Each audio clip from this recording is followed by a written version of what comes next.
Don't come to my wedding. You are no longer my family. My daughter Nia wrote those words to me in a text message 3 hours before she was supposed to walk down the aisle. I stared at the screen. I did not scream. I did not cry. I typed back a single word. Understood. Then I dialed one number. 24 hours later, I sat in my favorite armchair with a glass of bourbon watching my phone light up in the darkness. 68 missed calls. 40 from Nia. 20 from her fiancé Bradley. And 8 from a number I did not recognize, likely his parents. They were desperate. They were panicked. And they were finally realizing that the man they had called dusty and embarrassing was the only thing holding their fragile world together. But I am getting ahead of myself. Let me tell you how a father becomes a ghost, and how that ghost comes back to haunt the living. Before I continue, please hit the like button and subscribe if you have ever been underestimated by the people you sacrificed everything for. And tell me in the comments where you are watching from. I stood before the full-length mirror in the hallway of my quiet house in Atlanta. The glass was old, slightly warped at the edges, reflecting a man who looked like he belonged in a hardware store, not a five-star hotel. I am Malik Thompson. I am 69 years old. My skin is the color of deep mahogany, weathered by decades of sun and wind. My hands are large, calloused, and permanently stained with the faint, stubborn grease that comes from 40 years as an aerospace engineer and a lifetime of fixing things that other people break. I adjusted the black silk tie around my neck. It felt smooth and cool against my skin. It was the only expensive thing I was wearing. My wife Beatrice had bought it for me for our 40th anniversary just 2 months before the cancer took her. "Wear this when our girl gets married," she had whispered to me in the hospital room, her voice thin as paper. "You look so handsome in black, Malik, like a king." I was not a king. I was a father trying to keep a promise. I smoothed down the front of my charcoal suit. It was 10 years old, purchased off the rack at a department store, but I had kept it clean and pressed. I did not see the need for a tuxedo. I was not the center of attention. I was just the wallet, the silent, invisible engine that kept the machine running. Today was the day Nia was marrying Bradley Preston. It was the culmination of a dream, though I was not sure whose dream it was anymore. The wedding was being held at the St. Regis, a venue that cost more for one night than my parents had earned in their entire lives. $150,000. That was the price tag on my daughter's happiness. I had paid every cent without complaint. I checked my watch. It was a Timex, reliable and sturdy, the kind you buy at a drugstore. It was 3 in the afternoon. The ceremony was scheduled for 6. I needed to leave soon to beat the traffic heading into Buckhead. I reached into the pocket of my jacket and touched the cool paper of the envelope tucked there. Inside was a check for $500,000. It was my wedding gift to them, a down payment on a future I hoped would be better than my past. It was money I had made quietly investing in properties around the city back when no one wanted them, fixing them up with my own hands and holding them until the city grew around them. Nia did not know about the scale of my investments. To her, I was just a retired mechanic who got lucky with a few rental houses. She liked it that way. It made her feel superior. My phone vibrated on the wooden console table. The sound was harsh in the silence of the empty house. I smiled, thinking it might be Nia, perhaps calling to ask if I had remembered to bring the old pearl necklace her mother wanted her to wear. I picked up the phone. It was indeed a message from Nia, but it was not about pearls. The text was long. I had to scroll to read it all. "Dad, don't come to the wedding." I read the first sentence and frowned, thinking it was a joke or perhaps a typo. I read on. "Bradley's parents and his friends from the club are already here. They are different, Dad. They are not used to your kind of people. You are too loud. You are too dusty. You look like you just crawled out from under a car. We told everyone you came down with a severe flu and could not travel. Please do not make this harder than it needs to be. Do not come and embarrass me. Stay home. We will visit you after the honeymoon. P.S. I hope the final transfer for the catering cleared this morning." I read the message 3 times. The silence in the house seemed to deepen, pressing against my eardrums. My kind of people. Dusty. Embarrassing. I looked back at the mirror. I saw a man who had worked double shifts to pay for private schools so his daughter would never have to open a textbook with missing pages. I saw a man who had driven a 20-year-old Ford F-150 so his daughter could drive a brand new convertible to her high school graduation. I saw a man who had nursed his wife through agony and promised her that our daughter would be taken care of. And Nia saw a stain. She did not see a father. She saw a prop that did not fit the set design of her new life. She wanted the check, the catering, the venue, the lifestyle. But she did not want the black man with the rough hands who paid for it all. She wanted to be a Preston. And the Prestons apparently did not mix with the Thompsons. I felt a strange sensation in my chest. It was not pain. It was not anger. It was a cold, heavy clarity. It was the feeling of a bolt snapping off after years of tension. The structure had failed. The integrity was gone. I looked at the phone again. The PS was the final insult. She was banning me from her life, erasing me from her most important day, yet she still checked to make sure my money had arrived. She treated me like a vendor she was firing but expecting one last delivery from. I typed my response slowly, my thick fingers tapping the glass. Understood. I hit send.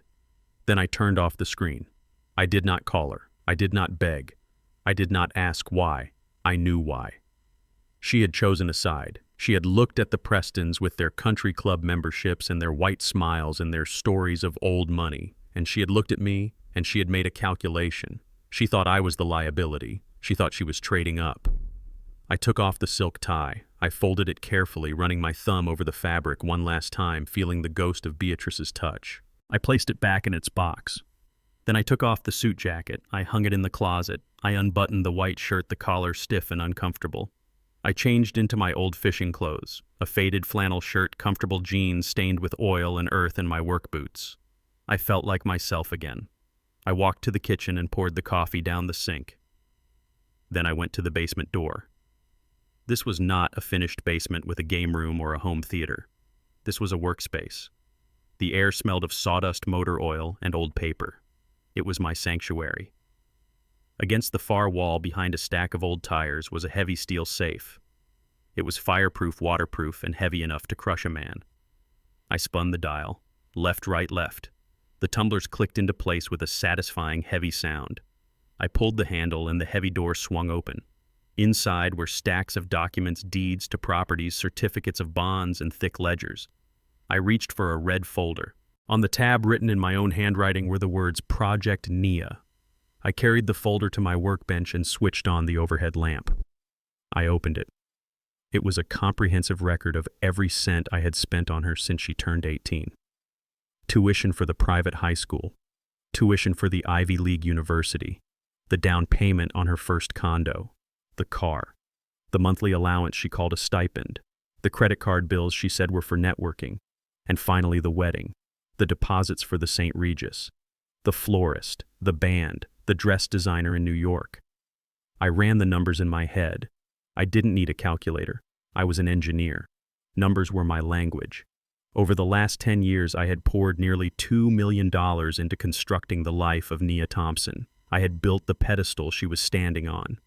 And now she was looking down from that pedestal and telling me I was too dirty to stand beside her. I closed the folder. The coldness in my chest spread to my limbs. It was a focused, icy determination. I picked up the phone again. I did not dial Nia. I dialed Henderson. Henderson was my attorney, but he was also the only man who knew the true extent of what I owned. We had met 30 years ago when he was a young public defender, and I was a witness in a case. We played chess on Tuesdays. He knew about the buildings in downtown Atlanta. He knew about the commercial lots near the airport. He knew I wasn't just a retired mechanic. "Hello," Malik Henderson's voice was warm, gravelly. "I thought you'd be at the St. Regis by now." Getting ready to walk the bride down the aisle. "I am not going," I said. My voice was steady, flat. There was a pause. "What happened? Is it your heart? Do you need me to call an ambulance?" "My heart is fine, Henderson, but my eyes are open." Nia uninvited me. She sent a text. She said I was too dusty for the Prestons. She said I would embarrass her. The silence on the other end was heavy. Then Henderson let out a low, dangerous breath. She said that, "To you after everything, yes." And she asked if the catering check had cleared. "Jesus," Henderson muttered. "I am so sorry, Malik. Beatrice would be heartbroken." "Beatrice is gone," I said, looking at the empty chair in the corner of the basement where my wife used to sit and watch me work. "And the daughter she raised is gone too. The woman who sent that text is a stranger, and I do not finance strangers." "What do you want to do?" Malik Henderson's voice shifted. It was no longer the voice of a friend. It was the voice of a lawyer preparing for war. "I want you to activate Protocol Omega," I said. Henderson hesitated. "Malik, are you sure Omega is—" "It is the nuclear option. It is scorched earth. There is no coming back from that. It will strip her bare. It will humiliate her." "She humiliated me first," I said. "She chose her family, Henderson. She chose the Prestons. Let the Prestons pay for her. Let the Prestons house her. Let the Prestons feed her. I am just the dusty old man. I am removing the dust." "Are you sure you don't want to sleep on this?" Henderson asked gently. "You are hurt. This is grief talking." "No," I said. "This is accounting. I have carried a non-performing asset for too long. I am liquidating. Do it, Henderson. Cut it all. The cards, the house, the transfers, the investments. Everything that has my name on it, I want it gone. Tonight, before they cut the cake." "Very well," Henderson said. "I will need 20 minutes to get into the bank systems and the trust administration." "You have 10, I said, and Henderson canceled the final payment to the St. Regis. The $80,000. "Malik, if we do that, the hotel will stop the wedding. They might kick them out. It will be a disaster." "I know," I said. "I am counting on it." I hung up the phone. I sat in the dim light of the basement surrounded by my tools. I picked up a wrench, feeling the weight of the cold steel. I remembered teaching Nia how to change a tire when she was 16. She had complained about the grease. She had worried about her nails. I had laughed and wiped her hands with a rag, telling her that a little dirt never hurt anyone. That dirt was proof of work. She had learned nothing. She thought dirt was shame. She thought money was magic that appeared from the air, not something dug out of the ground with sweat. I went back upstairs. I sat in my armchair. I did not turn on the television. I poured a glass of bourbon neat. I took a sip. The burn was grounding. I watched the clock on the wall. The second hand ticked rhythmically.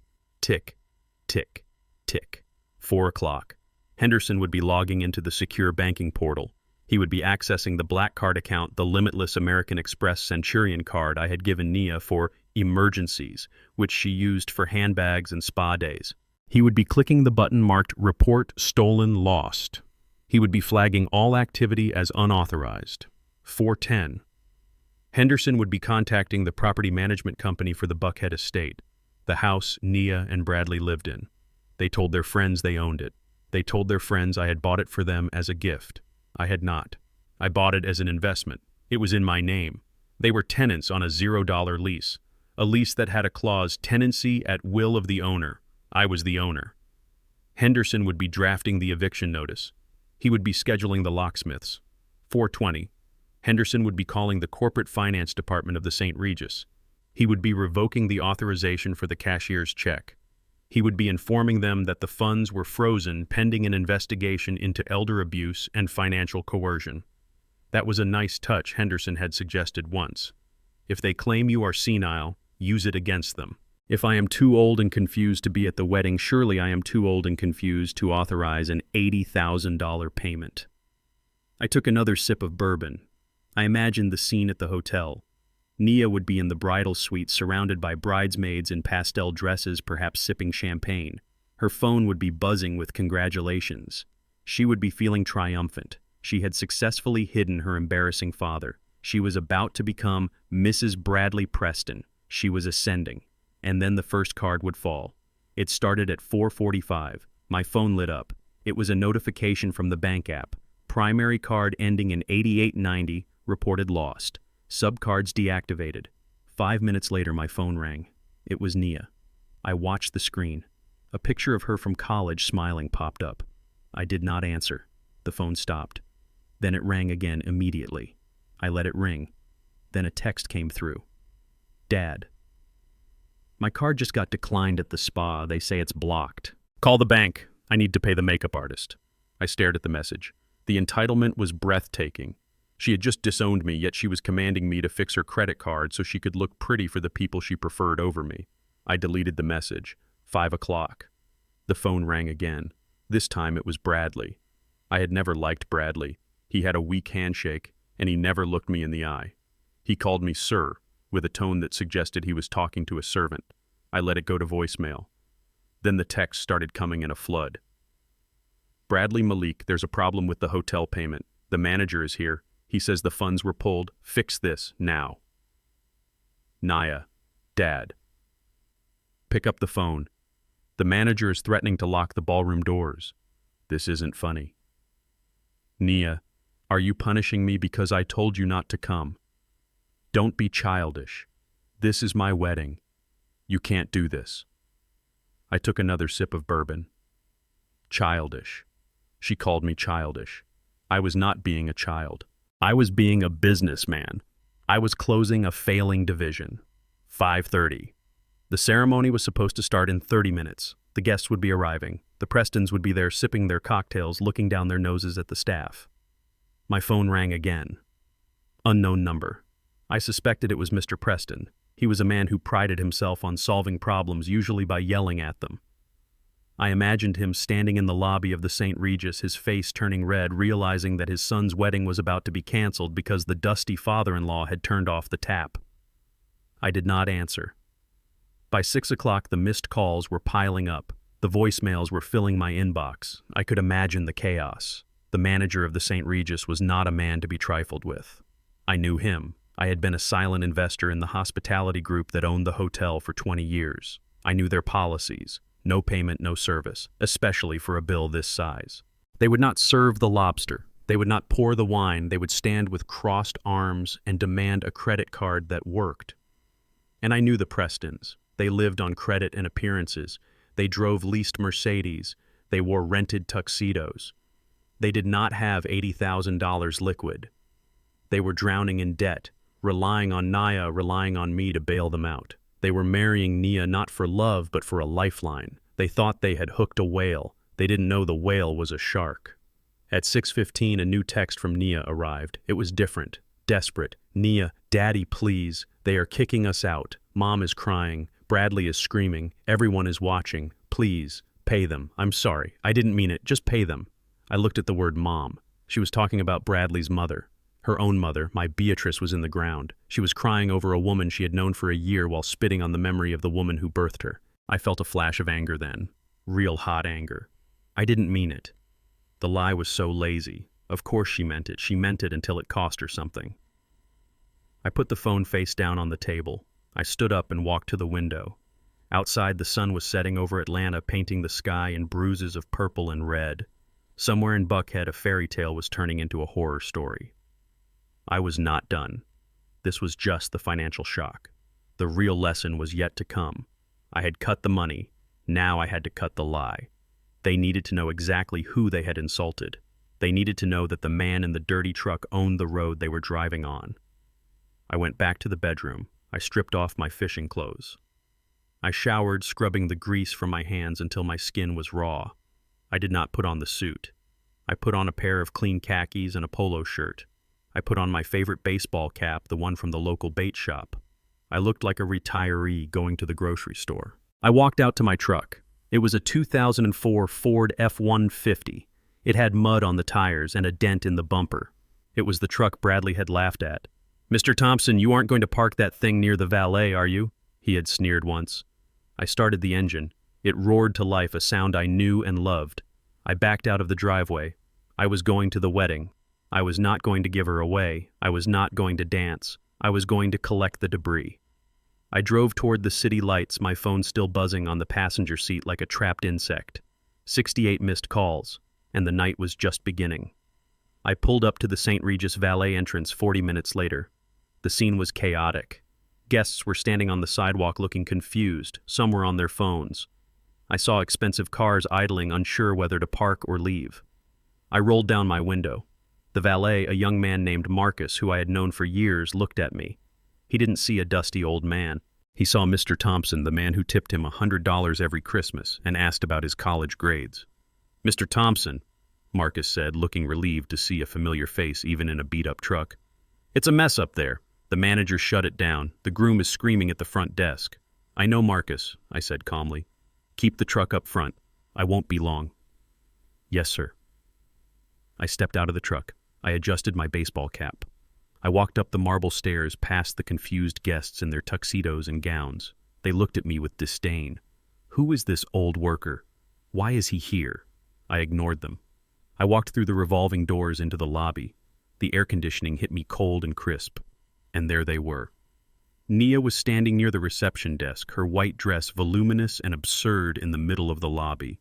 Her mascara was running down her face in black streaks. She looked like a broken doll. Bradley was red-faced, veins bulging in his neck, shouting at the general manager, Mr. Sterling, "Do you know who we are? This is a mistake. My father will sue you." Mr. Preston. Bradley's father was standing behind him, looking pale and sweaty, clutching his chest.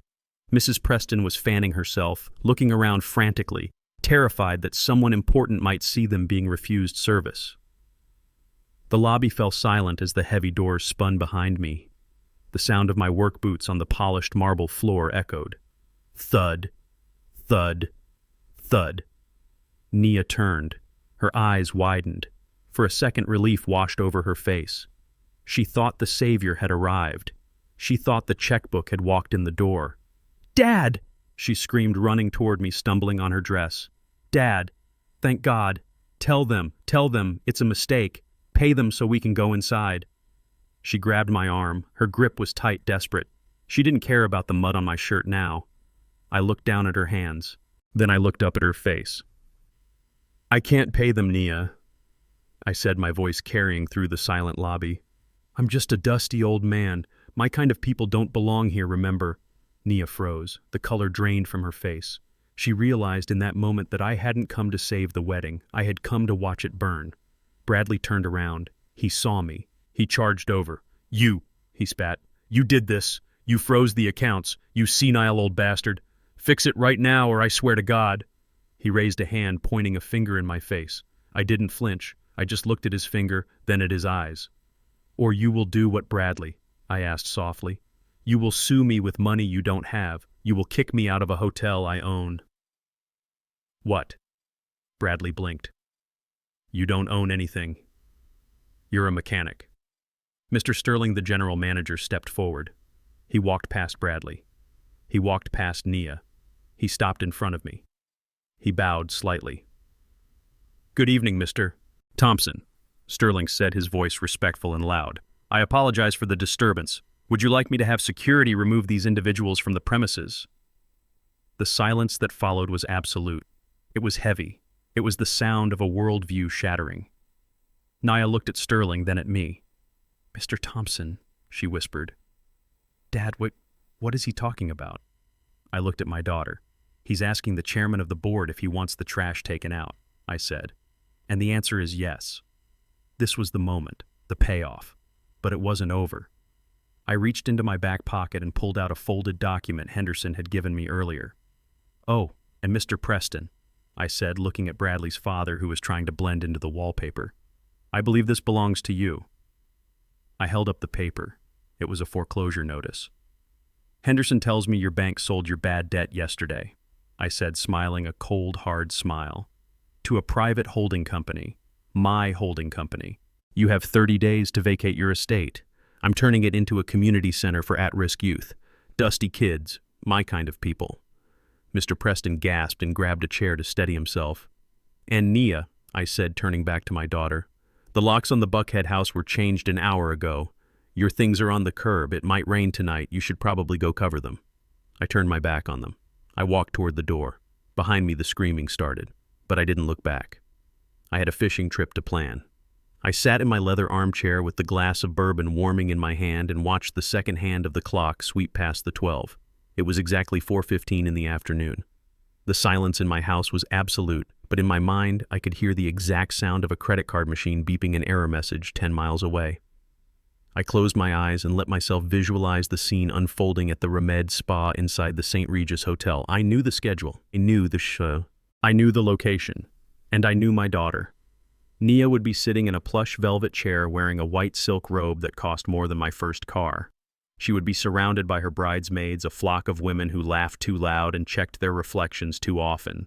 They would be glowing from a day of pampering. Nia had ordered the Diamond Radiance package for everyone. It involved crushed diamonds and rare caviar applied to the skin.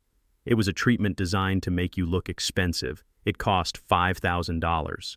She would be feeling like a queen. She would be looking at herself in the gold-framed mirror thinking that she had finally scrubbed away the last traces of her background.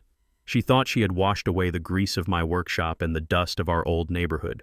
She was ready to be a Preston. She was ready to step into a life of ease where bills were paid by magic and credit limits did not exist. She would motion to the receptionist with a lazy wave of her hand. She would not even look at the girl. She would just hand over the heavy black titanium card, the American Express Centurion, the black card.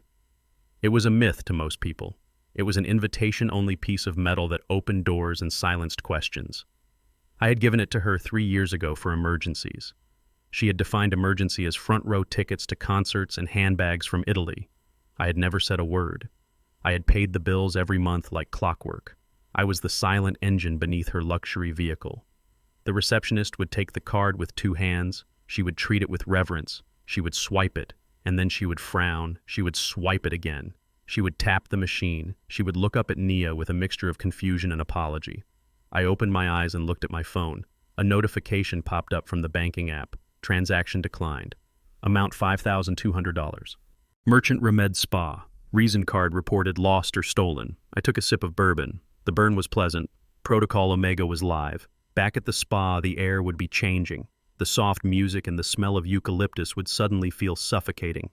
Nia would be laughing at something a bridesmaid said, but the laugh would die in her throat when the receptionist cleared her throat. "Ms. Thompson, I am so sorry, but the card has been declined." Nia would not believe it. She would laugh again, a sharp barking sound. "That is impossible," she would say. "Try it again. It is a black card. It does not get declined." The girl would try again. The beep would be louder this time. "I am sorry, Ms. Thompson. The system says the card has been reported lost or stolen by the primary account holder.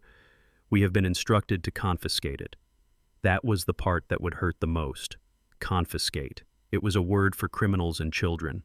Nia would stand up. Her face would flush red beneath the diamond dust. "My father," she would hiss. "My father is the primary account holder. He is an old man. He gets confused. He must have misplaced his wallet and called the bank in a panic. He is losing his mind. Give me the card back."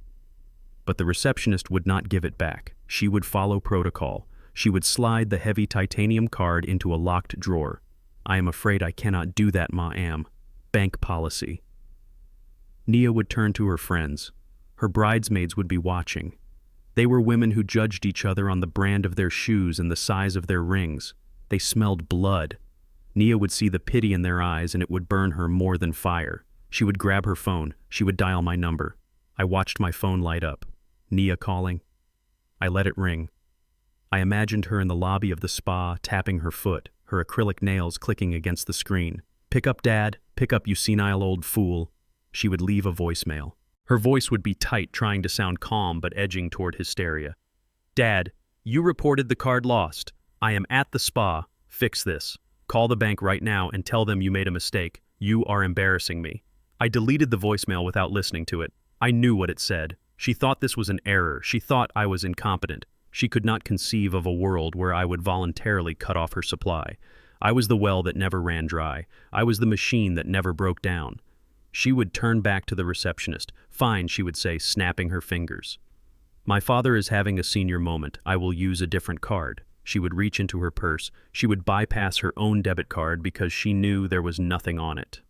Nia worked as a freelance art consultant, which meant she went to galleries and drank wine and occasionally sold a painting to a friend for a commission that barely covered her parking tickets. She did not have $5,000. She would pull out another card.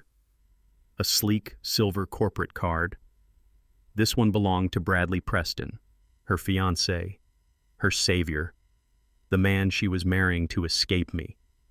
"Put it on this one," she would say with renewed confidence. "It is a corporate expense." I smiled in the dim light of my living room. This was the moment I had been waiting for. This was the moment the second domino fell. You see, Bradley Preston liked to call himself a CEO. He walked around in bespoke suits and talked loudly about disruption and synergy and market share. He had an office in a glass tower downtown. He had a secretary. He had a website. But Bradley Preston did not have a business. He had an allowance. I knew this because I was the one paying it. 3 years ago, when Nia brought him home, she told me he was launching a tech startup. She said he needed seed capital. She looked at me with those big brown eyes and said, "Daddy, he is going to be the next big thing. If you invest now, you will make millions." I did not care about making millions. I had millions. I cared about Nia. I saw how she looked at him. She looked at him like he was the sun. So I looked into Bradley. I saw a boy with no skills, no plan, and a lot of debt, but I also saw that he made my daughter happy, or at least he made her feel important. So I created a holding company, a silent entity with a generic name, and that holding company became the sole angel investor in Bradley's startup. I poured money into it every month. I paid for the office lease, I paid for the servers, I paid his salary, I paid the credit card bill for the corporate account. Bradley thought he had fooled a group of sophisticated investors. He thought he was a genius. He did not know that every time he swiped his card for a client dinner or a new suit, he was spending the retirement savings of the dusty mechanic he laughed at behind his back. Back at the spa, Nia would be holding out the silver card. She would be smiling that tight, superior smile. "This will work," she would say. The receptionist would swipe the card. Silence. Then the beep. "I am sorry, Ms. Thompson. This card has also been declined." Nia would freeze. The color would drain from her face, leaving the diamond dust looking like gray ash. "That is impossible," she would whisper. "That is a corporate card. It has a $50,000 limit." "The machine says insufficient funds," the receptionist would say. "The account has been frozen by the investor." Nia would stare at the card. Frozen. By the investor. She would not understand. She knew Bradley had investors, but she thought they were faceless venture capitalists in Silicon Valley. She did not know the investor was sitting in a recliner in South Atlanta drinking bourbon and wearing work boots. I had instructed Henderson to pull the plug at exactly 4 o'clock. We had exercised the clawback clause in the investment agreement. We had dissolved the funding. We had drained the operating account to zero. Bradley Preston was no longer a CEO. He was just a man with an empty wallet and a rented suit. Nia would feel the floor tilting beneath her feet. The bridesmaids would be whispering now. The silence in the lobby would be deafening. The other customers' ladies from Buckhead Society would be watching over the tops of their magazines. They would be memorizing this moment to retell at cocktail parties for years to come. The day Nia Thompson tried to pay with diamonds and dust. She would look at her friends. She would have to do the unthinkable. She would have to beg. "Can one of you cover this?" she would ask, her voice trembling. "Just for an hour.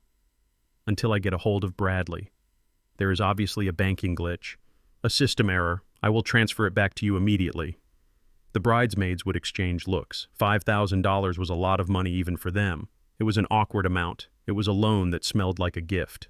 "I do not have my card on me," one would say, looking at her nails. "My limit is low this month." Another would lie. Finally, the maid of honor, a girl named Jessica, who had always been kinder than the rest, would sigh. "I will get it, Nia. But you have to pay me back before the honeymoon." Nia would nod frantically. "Of course. Obviously.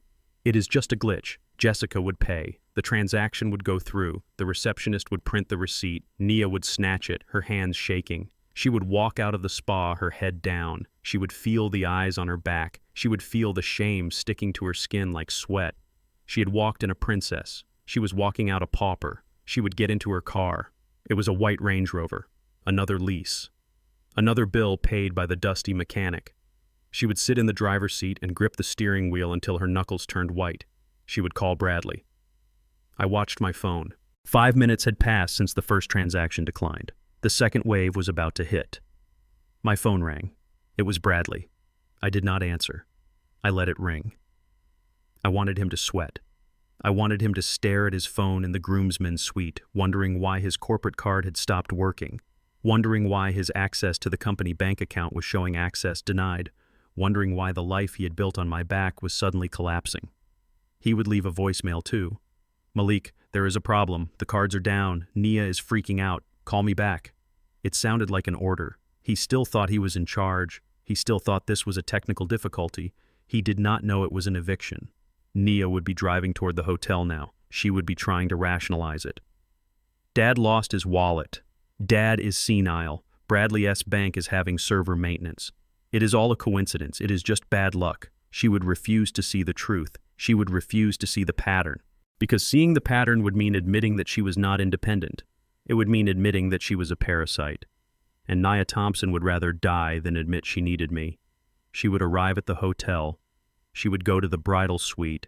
She would try to fix her makeup. She would drink champagne to steady her nerves. She would tell herself that the worst was over. that the embarrassment at the spa was just a hiccup, that the wedding would proceed, that the $80,000 reception was paid for. She did not know that Henderson had already made the call to the hotel manager. She did not know that the next decline would not be in a quiet spa lobby, but in front of 300 guests. I finished my bourbon. The ice clinked against the glass. I stood up and walked to the window. The sun was getting lower, casting long shadows across the lawn. I thought about the little girl I used to carry on my shoulders. The girl who used to run to the door when I came home from work smelling of jet fuel and oil. She would hug my legs and tell me I smelled like a superhero. Where had that girl gone? She had been eaten by the want. She had been consumed by the need to be something other than what she was. She had learned to hate the smell of oil because the world told her it was the smell of the lower class. And I had let her. I had paid for the perfume to cover it up. I had created this monster. And now I had to starve it. My phone buzzed again. A text from Nia. Dad, answer me. The bank says you reported the card stolen. Why would you do that? You are confusing everyone. Call them and authorize the charges. I need to pay Jessica back. I looked at the message. There was no question of are you okay? No concern that I might have actually lost my wallet. Just a demand. Fix it. Serve me. I typed a reply, but I did not send it. I deleted it. Silence was louder. Silence was the sounds of the vault door closing. I went to the kitchen and made a sandwich. Bologna and cheese on white bread. It was a humble meal. It was the kind of meal I ate when I was saving every penny to buy Nia her first violin. It tasted like freedom.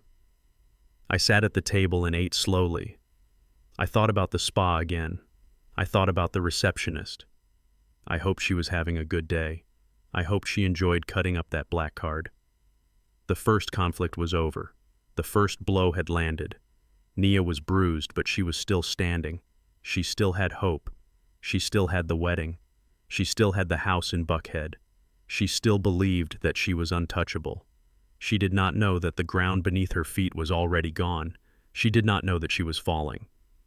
I checked the time. 4:45. The locksmiths would be arriving at the Buckhead house in 15 minutes. I took a bite of my sandwich. The show was just beginning. The engine of my Ford F-150 hummed a low, steady rhythm as I turned off the main highway and entered the winding tree-lined streets of Buckhead. This was the part of Atlanta where the driveways were long enough to have names, and the lawns looked like golf courses manicured by scissors. It was a world away from the South Atlanta neighborhood where I had lived for 40 years, but I knew these streets well. I owned the pavement beneath my tires in a manner of speaking. I had paved the way for my daughter to live here. I pulled up to the curb in front of number 42 Magnolia Lane. It was a sprawling white brick colonial estate with black shutters and a portico that screamed old money. It was the kind of house that appeared in magazines. It was the kind of house that made people assume you had a trust fund or a grandfather who owned railroads. Nia and Bradley told everyone it was a wedding gift. They told their friends at the country club that I had bought it for them outright. They played the part of the young, successful homeowners perfectly. But they had never read the fine print. They had never asked to see the deed. If they had, they would have seen that the owner of record was Thompson Holdings, LLC. They would have seen a standard lease agreement buried in the stack of papers I had them sign 3 years ago. A lease agreement with a monthly rent of $0, but a very specific clause regarding conduct and termination. It was a tenancy at will, and my will had just changed. I saw Henderson S. black sedan parked near the mailbox. He was leaning against the hood looking at his watch. Beside him was a white van with the logo of a locksmith company I had used for decades. 2 men in blue uniforms stood waiting. They looked out of place in this neighborhood just like me. I parked the truck and stepped out. The air smelled of freshly cut grass and expensive mulch. It was quiet. Too quiet. Henderson straightened up as I approached. He held a clipboard in his hands. "Are you sure about this, Malik?" he asked quietly. "Once we drill the lock, there is no going back. This is their home." "It is a house, Henderson," I corrected him. "A home is built on respect. This is just a structure filled with furniture I paid for. It is a stage set for a play I am canceling." Henderson nodded once. He signaled to the locksmiths. "Do it." We walked up the long brick path to the front door. I remembered the day Nia moved in. She had been so happy. She had run from room to room planning where to put the art and the rugs. She had hugged me and told me I was the best father in the world. I had believed her. I had thought I was planting seeds for a legacy. I did not know I was planting weeds. The locksmith worked quickly. The drill whirred a sharp mechanical sound that cut through the birdsong. In 30 seconds, the heavy brass lock gave way. The door swung open. The cool air of the house rushed out to meet us. It smelled of lavender and vanilla. It smelled expensive. I stepped inside. The foyer was magnificent. A crystal chandelier hung from the 2-story ceiling. A Persian rug that cost $12,000 lay on the floor. I walked through the hallway, my work boots making a heavy thud on the hardwood. I looked into the living room. It was a showroom. White sofas, glass tables, sculptures that looked like twisted metal. It was beautiful and cold. It was exactly the kind of life Nia wanted, pristine, untouched, and paid for by someone else. I walked to the fireplace. The mantel was covered in framed photographs. This was the altar of their life. This was where they displayed who they were and who they valued. I saw a picture of Bradley and Nia in Paris. I paid for that trip. I saw a picture of the Prestons' Bradley's parents smiling on a boat. I suspected I paid for the boat rental too through the company account. I saw a picture of Nia accepting an award at a charity gala. I had bought the table that got her the nomination. I looked for myself. I looked for the father who raised her. I looked for the man who sat up with her when she had fevers. I looked for the man who taught her math and drove her to violin lessons. I was not there. I frowned and looked closer. There were a dozen frames. Surely I was in one of them. Then I saw a small wooden box on the lower shelf of the bookcase pushed toward the back. It was a junk drawer in box form. I opened it. Inside were old batteries, some loose change, and a single picture frame lying face down. I picked it up. It was a photo of me and Nia at her college graduation. I was wearing my best suit, smiling so hard my face hurt my arm around her shoulders. She looked happy, too. But the glass was dusty. It had been hidden away, buried like a shameful secret. She had put the Prestons on the mantel. She had put me in the box. I felt a tightening in my throat that I refused to call sorrow. It was clarity, absolute burning clarity. I was not family here. I was the utility company. I was the water and the electricity, necessary but invisible. And when the bill is not paid, the utilities get cut off. I turned to the movers who had just entered behind Henderson. "Clear it out," I said. My voice was calm, but it echoed in the empty room. "Everything?" asked the foreman, looking around at the expensive decor. "Everything personal," I said. "Clothes, shoes, toiletries, trinkets, anything that belongs to them. The furniture stays, the art stays, the electronics stay. Those belong to Thompson Holdings. But anything that makes this place feel like theirs, I want it gone." "Where do we take it, boss?" the foreman asked. "Storage." "No," I said. "The curb." Henderson shifted uncomfortably. "Malik, it looks like rain." "Let it rain," I said. "Let it wash them clean." The crew went to work. It was a surgical operation.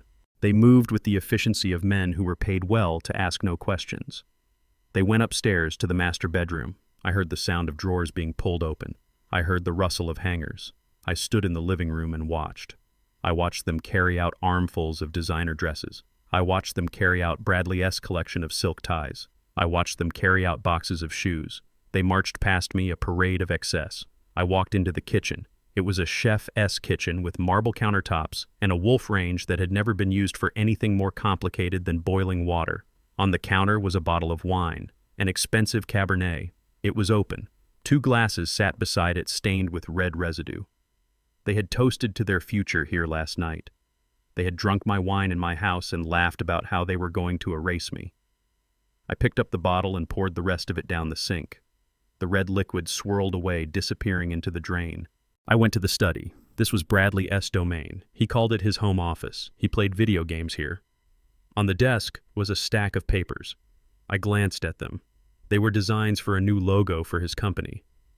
Preston Technologies, a company that produced nothing but invoices. I opened the desk drawer. Inside was a checkbook, the corporate checkbook. I flipped through the register. Steak dinner $300, suit $1,000, golf club membership $5,000. He had been living like a king on the salary I paid him to do nothing. He had treated my investment like a personal piggy bank. I closed the checkbook and tossed it into the trash can. I heard a heavy thud from the front yard. I walked to the window. The movers were piling suitcases and boxes on the grass near the street. It was a mountain of luxury goods. Louis Vuitton bags sat on top of plastic garbage bags filled with shirts. It looked like a high-end yard sale gone wrong. The sky outside was turning a dark, bruised purple. Thunder rumbled in the distance, low and threatening. Henderson walked in. He looked pale. "The bedroom is clear, Malik. The bathroom is clear. We checked the guest rooms. It is all out." "Good," I said. "Change the locks." The locksmiths went to work on the back door and the garage door. They replaced the digital keypads with standard deadbolts. They reset the garage codes. They locked the windows. I took the picture of me and Nia from the box. I took it out of the frame. I looked at my own smiling face. I looked at the pride in my eyes. I folded the photo in half, creasing it right down the middle, separating me from her. I put my half in my pocket. I left her half on the empty desk. We walked back to the front door. The house echoed now. It felt hollow. It felt reclaimed. Henderson handed me a document. It was a standard eviction notice. Notice to vacate. It cited unauthorized occupancy and non-payment of rent. It was harsh. It was legal. It was final. I took a roll of Blue Painter S tape from the locksmith. I taped the notice to the center of the heavy front door. It looked stark against the glossy black paint. I stepped back. The pile of belongings on the curb was growing. A gust of wind blew a silk scarf across the lawn.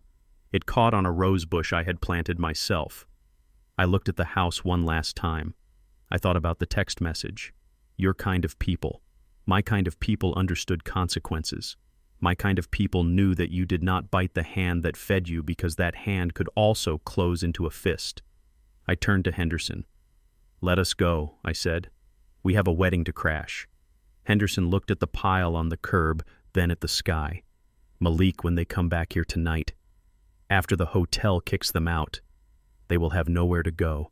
Their keys will not work. Their clothes will be wet. This is brutal."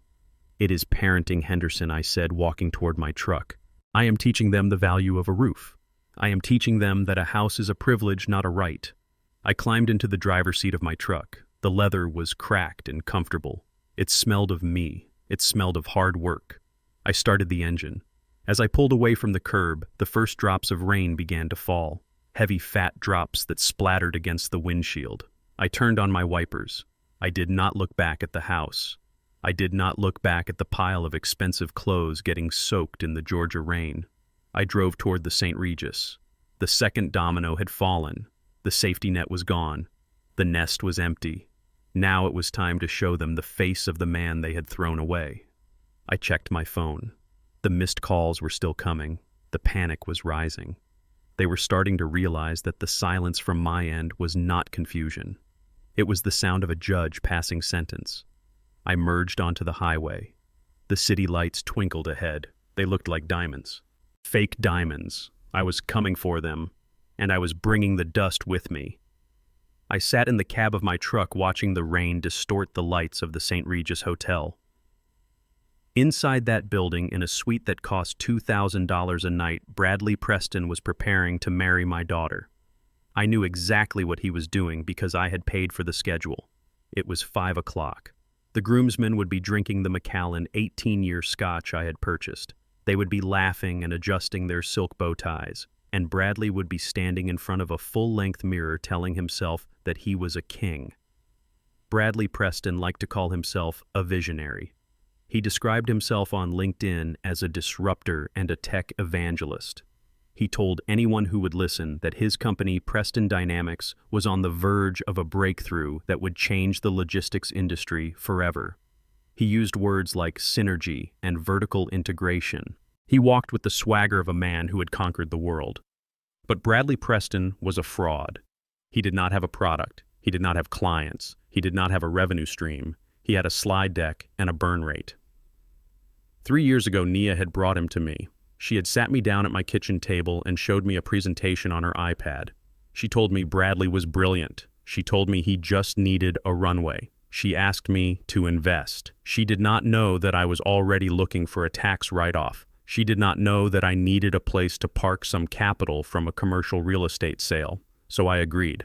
I created a shell company called Omega Ventures. It was registered in Delaware with a mailing address in a nondescript office park. I appointed Henderson as the legal representative, and through Omega Ventures I bought 90% of Preston Dynamics. I gave Bradley the title of CEO. I gave him a salary of $200,000 a year, and I gave him a corporate credit card. For 3 years, I had watched him play business. I read his quarterly reports, which were filled with excuses and projections, but never any profit. I watched him hire his fraternity brothers as consultants. I watched him lease a glass-walled office in Midtown that he did not need.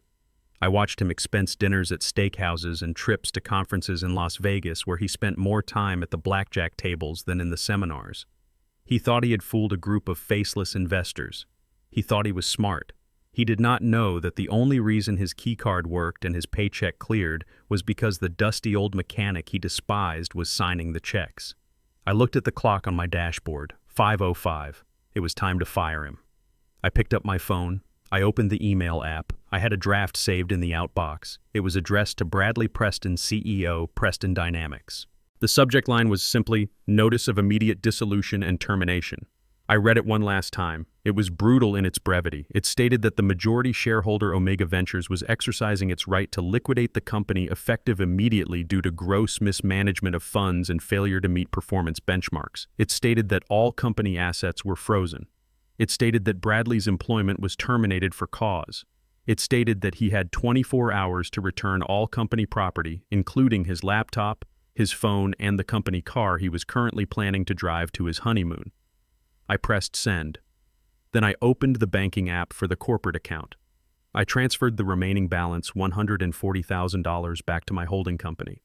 I left the account with exactly $0.00. Then I logged into the payroll system. I canceled the pending direct deposits for the month. I imagined the signal flying through the air, invisible and silent, piercing the walls of the hotel suite, finding Bradley's phone. In the groom suite, the air would be thick with cologne and testosterone. Bradley would be buttoning his custom-made tuxedo shirt. He would be looking at his reflection, thinking about the speech he was going to make. He was going to thank his parents for their support, even though they were broke. He was going to thank Nia for her belief in him. He was probably going to make a joke about me, about how I was lucky to have him joining the family. His phone would be sitting on the marble table next to the bottle of scotch. It would buzz, a single short vibration. Bradley would ignore it at first. He was a busy man. He was in demand. But then it would buzz again and again. Notifications from the bank, notifications from the credit card company, notifications from the payroll processor. He would frown. He would pick up the phone with a casual air, apologizing to his friends. "Sorry, boys, business never sleeps." He would unlock the screen. I could see it in my mind as clearly as if I were standing in the room. His smile would falter, his brow would furrow. He would read the email from Omega Ventures, immediate dissolution, terminated for cause. He would think it was a mistake. He would think it was a prank. He would try to log into the company bank account to prove that he was still liquid, that he was still in control. Access denied. Contact administrator. He would try to log into his corporate email to reply to Henderson. Account suspended. The blood would drain from his face. The room would start to spin. The glass of scotch in his hand would suddenly feel very heavy. Bradley Preston was not just losing a job. He was losing his identity. He was losing the lie he had told everyone for 3 years. He had told Nia he was rich. He had told his parents he was successful. He had told his friends he was a tycoon. Without my money, he was nothing. He was a 30-year-old man with a leased car he could not pay for and a wedding he could not afford. He would look up at his friends. They would be laughing, drinking, having a good time. They would not know that the man standing in front of them was clinically dead in a financial sense. "Is everything okay, Brad?" his best man would ask, clapping him on the shoulder. Bradley would try to speak, but his throat would be dry. "Yeah," he would croak. "Just a minor glitch with the servers. I need to make a call." He would walk into the bathroom and lock the door. He would dial the number for Henderson, the number he had for the legal representative of Omega Ventures. My phone did not ring. Henderson's phone would be ringing in his office, but Henderson was sitting next to me in my truck looking at the rain. "Let it ring," Henderson said softly. "Let him listen to the silence." Bradley would leave a voicemail. His voice would be shaking. "This is Bradley Preston. I just received a very strange email. There must be a misunderstanding. Please, call me back immediately. I am getting married in an hour.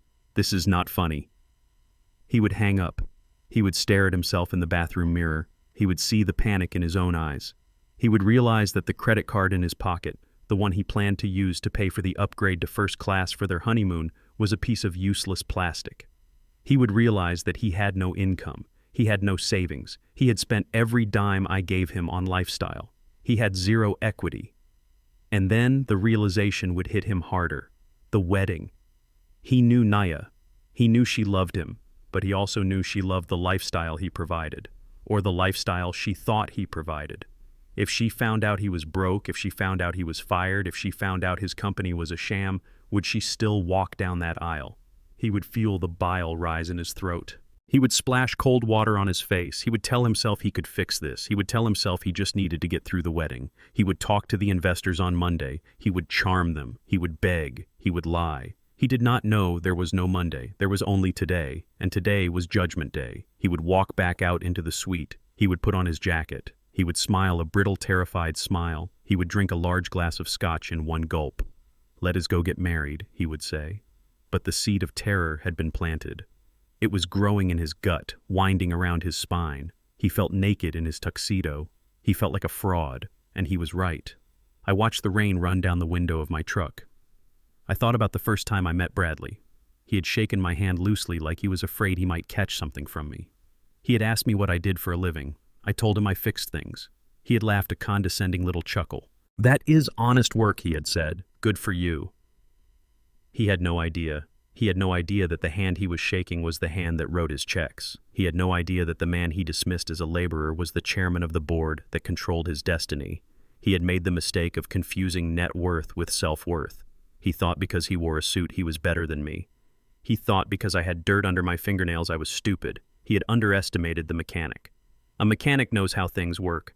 A mechanic knows that if you cut the fuel line, the engine stops. It does not matter how shiny the paint is. It does not matter how expensive the leather seats are. No fuel, no movement. I had just cut the fuel line. Bradley would be heading down to the lobby now. He would be trying to keep his hands from shaking.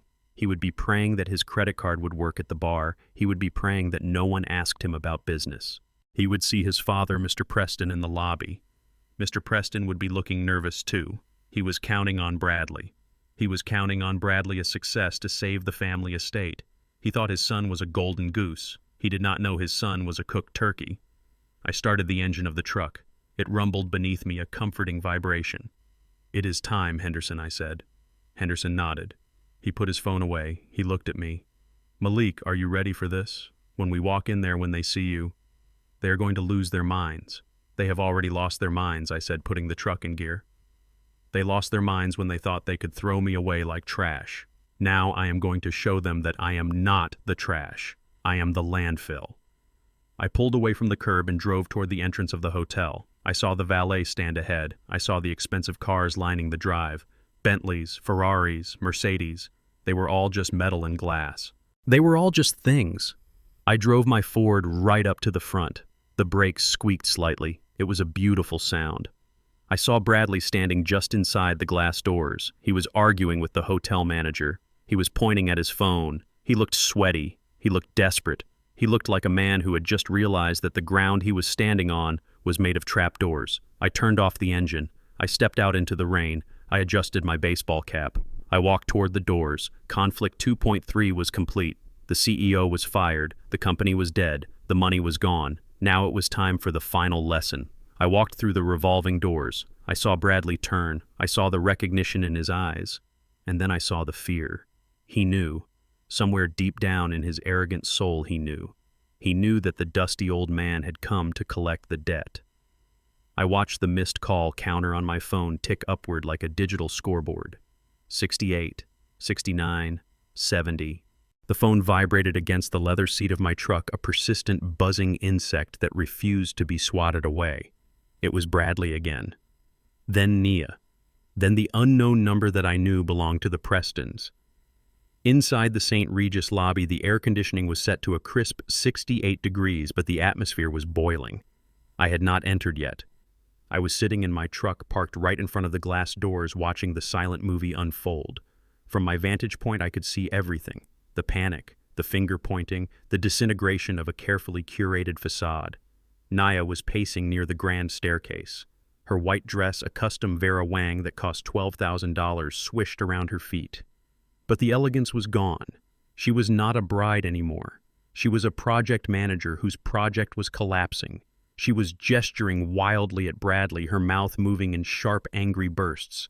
I could not hear the words, but I could read the body language. She was accusing him. "Why don't you have cash?" she would be screaming. "You are a CEO. You are supposed to have liquid assets. Why is everything frozen?" Bradley was not taking it well. The swagger was gone. He looked like a deflated balloon in a tuxedo. He was running his hands through his perfectly styled hair, ruining the work of the stylist I had paid for. He was shouting back. He was pointing at his phone, pointing at the front desk, pointing at the empty space where I should have been. "This is your fault," he would be yelling. "You told me your father was a pushover. You told me he was just a checkbook with legs. You said you could handle him. Well, he does not look handled, Nia. He looks like he just cut the power to the entire building." And then the heavy artillery arrived. The elevators chimed and Mr. and Mrs. Preston stepped out. They were dressed in their finest. Mrs. Preston wore a silver gown that shimmered under the chandelier lights. Mr. Preston wore a tuxedo that strained slightly at the buttons. They walked with the entitlement of people who believed the world owed them a living. They saw the commotion. They saw their son looking pale and desperate. They saw their future daughter-in-law looking like she wanted to scream. They rushed over. Mrs. Preston grabbed Bradley's arm. Mr. Preston cornered Nia. I imagined the conversation. It would not be about love. It would not be about the sanctity of marriage. It would be about liquidity. "What is going on?" Mr. Preston would demand. "Why are the doors to the ballroom closed? Why is the manager looking at us like we are vagrants?" Nia would have to tell them. She would have to say the words out loud. "My father cut us off. The cards are dead. The checks are canceled." Mrs. Preston would gasp. She would clutch her pearls. "But he cannot do that," she would say. "We have guests. We have the senator coming. This is a disaster." And then the truth would come out. The truth they had been hiding behind their country club smiles. "Mr. Preston would turn on Nia. "You told us he was solid," he would hiss. "You told us he was going to cover the bridge loan. We need that money, Nia. The bank is calling on Monday. If we do not make a payment, they are taking the house." There it was, the secret leverage. The Prestons were not rich. They were broke. They were living on a mountain of debt, mortgaged to the hilt, playing a shell game with credit lines. They needed Nia not because she was a wonderful girl, but because her father was a cash cow. They were counting on my dowry to save their own sinking ship. Nia would step back horrified. "Bridge loan," she would whisper. "You told me the house was paid off. You told me you were just downsizing for retirement." Mr. Preston would sneer. "Downsizing is for poor people, Nia. We are restructuring, and we needed your father's capital to do it. Now where is he? Get him on the phone. Tell him if he does not fix this, I will sue him for breach of promise." Nia would look at Bradley. "Did you know?" she would ask. "Did you know your parents were broke?" Bradley would look at his shoes. "I knew things were tight," he would mumble. "But I thought once the company took off, once your dad invested more." "You were using me," Nia would scream. "You were all using me. You were using him." And Bradley would look up, his eyes cold and terrified. "And you were using us, Nia. Do not pretend you were not. You wanted the name. You wanted the status. You wanted to be Mrs. Preston of Buckhead, not Nia Thompson from South Atlanta. You traded your father's money for our reputation. Well, guess what? The money is gone, and the reputation is about to follow." It was a shark tank, and the sharks were eating each other. I watched them from the cab of my truck. It was a beautiful sight. It was the total collapse of a lie. They were all frauds. Every single one of them. Nia with her fake pedigree, Bradley with his fake company, the Prestons with their fake wealth. They deserved each other, but they did not deserve my money. I saw the hotel manager, Mr. Sterling, approach the group. He was flanked by 2 large security guards. He was not smiling. He was holding a clipboard. He said something to Mr. Preston. Mr. Preston turned purple. He pointed a finger in Sterling's face. Sterling did not flinch. He gestured to the door. The message was clear. Pay up or get out. The panic in the group spiked. Mrs. Preston started to cry. Not silent, elegant tears, but ugly, heaving sobs. She was realizing that the senator was going to arrive to find them on the curb. She was realizing that the social standing she had spent 40 years cultivating was about to evaporate. Bradley tried one last time. He pulled out his phone. He dialed my number again. My phone buzzed on the seat. I picked it up. I looked at the name. Future son-in-law. I pressed the side button, silencing the call. I did not decline it. I just let it ring into the void. Inside the lobby, Bradley threw his phone onto a velvet sofa. He put his head in his hands. Nia looked around the lobby. She looked at the guests who were starting to whisper. She looked at the closed doors of the ballroom. She looked at the life she thought she was owed. And then she looked out the glass doors. She saw the truck. She saw the mud on the tires. She saw the dent in the bumper. She saw the silhouette of a man in a baseball cap sitting behind the wheel. She froze. Her eyes locked onto mine. Even through the rain and the glass, I could feel the shock. She knew that truck. She had ridden in that truck to her first day of school. She had learned to drive in that truck. She had hated that truck for the last 10 years. She tapped on the glass. She pointed. "Dad," she mouthed. Bradley looked up. The Prestons turned. They all looked out at the rain-slicked driveway. They saw the dusty mechanic. They saw the ATM. They saw their salvation and their executioner. Nia started to run toward the doors. Bradley was right behind her. The Prestons followed, moving faster than I had ever seen them move. They burst out of the hotel doors into the humid Atlanta night. The humidity hit them instantly, wilting their hair, dampening their expensive clothes. Nia reached the truck first. She banged on the window. "Dad, open the door," she screamed. "Open the door right now. This is not funny. You are ruining everything." I did not open the door. I rolled down the window about 3 inches, just enough to let the sound of my voice out, just enough to let the smell of their desperation in. "I am not ruining anything, Nia," I said calmly. "I am just balancing the books." Bradley pushed his face into the gap. "Listen to me, you old fool," he shouted. "You have no idea who you are messing with. My father knows judges. My father knows senators. If you do not unlock those accounts right now, I will have you buried in lawsuits until you die." I looked at him. I looked at his red face, his sweating forehead, his rented tuxedo. "You are going to sue me?" I asked. "With what money, Bradley? The company account is empty. Your personal cards are maxed out. Your parents are facing foreclosure. Lawyers cost money, son, and you do not have any." Mr. Preston shouldered his way to the window. "Now see here, Thompson," he blustered. "We had an understanding. We were merging our families. We were bringing your daughter into our circle. That has value. You cannot just pull the rug out. That is bad faith." "Value," I repeated. "You think your name has value, Mr. Preston? I did some research on your name. Your credit score is 520. Your house has 3 liens on it. Your club membership is suspended for non-payment. Your name is a liability, not an asset. I do not invest in liabilities." Mrs. Preston began to wail. "Oh God, the humiliation. The guests are watching. Do something, Arthur. Make him pay." Nia looked at me. Her eyes were wide, pleading, terrified. "Dad, please. Just pay the hotel. We can talk about the rest later. Just let me have my wedding, please. I am your daughter." I looked at her. I looked at the girl who had sent me a text message 3 hours ago telling me I was too dusty to be seen, telling me I was an embarrassment. "You are my daughter," I said softly. "But you are not my family. You made that clear, Nia. You said I was not your kind of people. You said I belonged in the dirt. Well, I am staying in the dirt, and I am taking my money with me." "But I love him," she sobbed, pointing at Bradley. "No, you do not," I said. "You love the idea of him. You love the idea of being a Preston. But look at him, Nia. Look at him right now." We both looked at Bradley. He was not looking at Nia. He was looking at his phone frantically, trying to transfer funds that did not exist. He was cursing under his breath. He was sweating. He looked weak. He looked selfish. He looked exactly like what he was, a parasite who had just lost his host. "He does not love you, Nia," I said. "He loves my checkbook, and without it, he is just a man in a wet tuxedo with no job and no home." "What do you mean, no home?" Nia asked, her voice trembling. "I mean the house in Buckhead," I said. "The locks were changed an hour ago. Your lease is terminated. Your stuff is on the curb. Better hope the rain stops soon." "Those Hermes bags do not like water," Nia screamed. It was a primal sound, a sound of total loss. "You evicted us," she shrieked, "on my wedding day." "I did not evict you," I said. "I just stopped inviting you to stay. There is a difference. Just like you stopped inviting me to the wedding."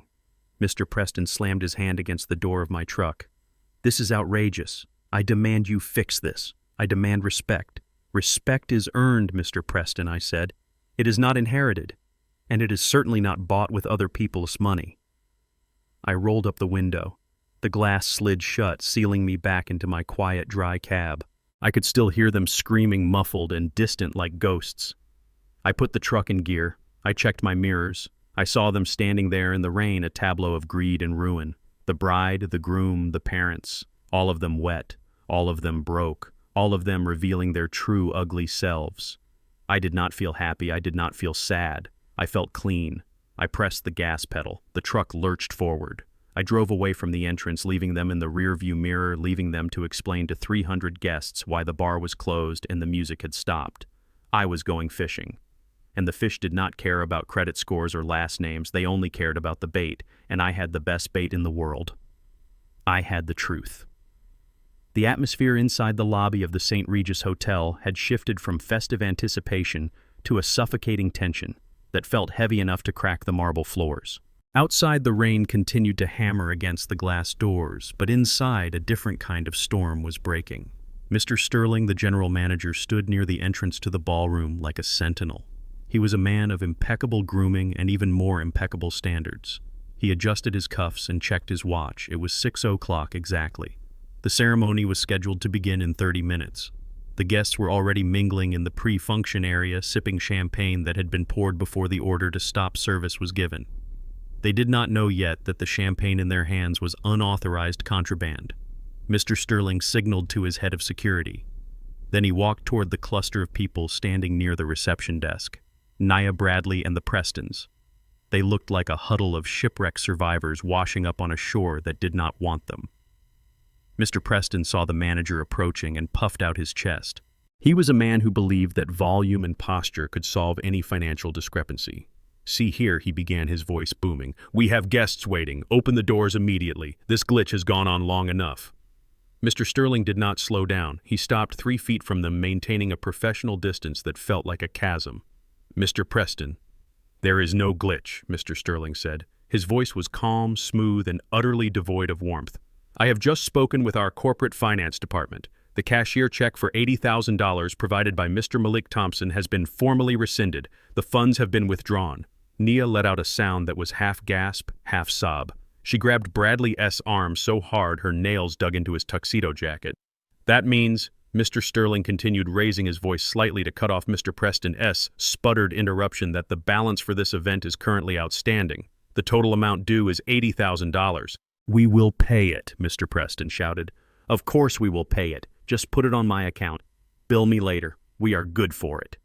Mr. Sterling looked at Mr. Preston. He looked at him with the eyes of a man who had seen Mr. Preston's credit report. He knew about the liens. He knew about the maxed-out cards. He knew that Arthur Preston was a man who lived on the vapor of past money. "I am afraid we cannot do that, sir," Mr. Sterling said. "Hotel policy for events of this magnitude requires payment in full prior to the start of the ceremony. Given the irregularity of the cancellation, we require immediate payment via certified funds or a verified credit card." He paused. He let the silence stretch. He let them feel the weight of the number. $80,000. "You have 2 hours, Mr. Sterling said. If the balance is not settled by 8:00, we will be forced to cancel the event. We will ask your guests to leave. We will shut down the bar. We will turn off the lights." 2 hours, Nia whispered. Nia. Her face was gray. Her perfect makeup was starting to crack around the eyes. "But the wedding starts in 30 minutes, she said. "People are already here. You cannot cancel it while people are here." "We can and we will, Miss Thompson," Mr. Sterling said. "Unless payment is rendered. I suggest you make some calls." He turned on his heel and walked away, leaving them standing in the center of the lobby, exposed and trembling. The reality of the situation crashed down on them. $80,000 in 2 hours. It might as well have been 80 million. None of them had it. Bradley's company was dead. The Prestons were insolvent. Nia had spent her last dime on the shoes she was wearing. Bradley turned on Nia. His face was twisted with panic and rage. "Call him," he hissed. "Call your father. Right now. Fix this, Nia." Nia stared at him. She saw the sweat on his forehead. She saw the fear in his eyes. She saw the man she was about to marry crumbling under the first sign of real pressure. "He blocked my number," she whispered. He is not answering. Try again, Mrs. Preston shrieked. Her voice was shrill, echoing off the high ceilings. Try again, you stupid girl. Do you have any idea how embarrassing this is? The senator is here. My garden club is here. Get that man on the phone. Nia fumbled with her purse. Her hands were shaking so badly she dropped her phone on the marble floor. It clattered loudly. She scrambled to pick it up. The screen was cracked. A spiderweb of glass over the face of the smiling bride she used to be. She dialed my number. I was sitting in my truck just outside the entrance. The rain was drumming on the roof, a steady, rhythmic beat that calmed my nerves. I poured a small amount of bourbon into the travel cup I kept in the console. I did not drink it yet. I held it, inhaling the oak and vanilla scent. My phone lit up on the passenger seat. Nia. I watched it ring. I watched the name pulse on the screen. I did not touch it. I let it go to voicemail. Inside the lobby, Nia lowered the phone. He is not picking up, she said, tears spilling over her lashes. It went to voicemail. Leave a message, Bradley shouted. Scream at him. Tell him the police are coming. Tell him anything. Just get him to call back. Nia lifted the phone again. She pressed the button to record a voicemail. She walked away from the group, seeking a corner of privacy in the public lobby. She turned her back to the guests who were starting to peek out from the pre-function area, wondering why the doors were still closed. She held the phone to her ear. She took a breath. I picked up my phone. I saw the notification. New voicemail. I waited a moment. I took a sip of the bourbon. It burned pleasantly in my chest, warming the cold place where my heart used to be. Then I pressed play. Nia's voice filled the cab of the truck. It was distorted by the connection, but the emotion was raw. It was a mixture of terror, fury, and the deep, confusing pain of a child who has been slapped by a parent for the first time. Dad, she screamed. The audio clipped with the volume of her voice. Dad, what are you doing? What the hell are you doing? Are you crazy? There was a sobbing sound, a jagged intake of breath. You cut the check, she said, her voice dropping to a venomous hiss. You cut the check, and now Sterling says he is going to cancel the wedding. Do you hear me? He is going to kick everyone out. Everyone is here, Dad. Everyone. She paused. I could hear the background noise of the lobby. I could hear Mrs. Preston shouting at Bradley in the distance. You want to ruin me, is that it? She continued, her voice rising again. You want to punish me because I told you the truth. Because I told you that you do not fit in. Well, you are proving me right. This is exactly what a bitter, dusty old man would do. You are petty. You are cruel. Then the tone shifted. It became desperate. It became the voice of a girl who was drowning. Please, Daddy, just pay them. I will let you come. I will let you sit in the back. I will tell them you are feeling better. Just pay the money. Do not destroy my life. If you do not fix this right now, I swear to God, I will never speak to you again. I will erase you. You will never see your grandchildren. You will die alone in that house. Do you hear me? Fix this. The message ended. Silence returned to the truck. The only sound was the rain and the beating of my own heart. I sat there for a long time. I processed her words. I distilled them down to their essence.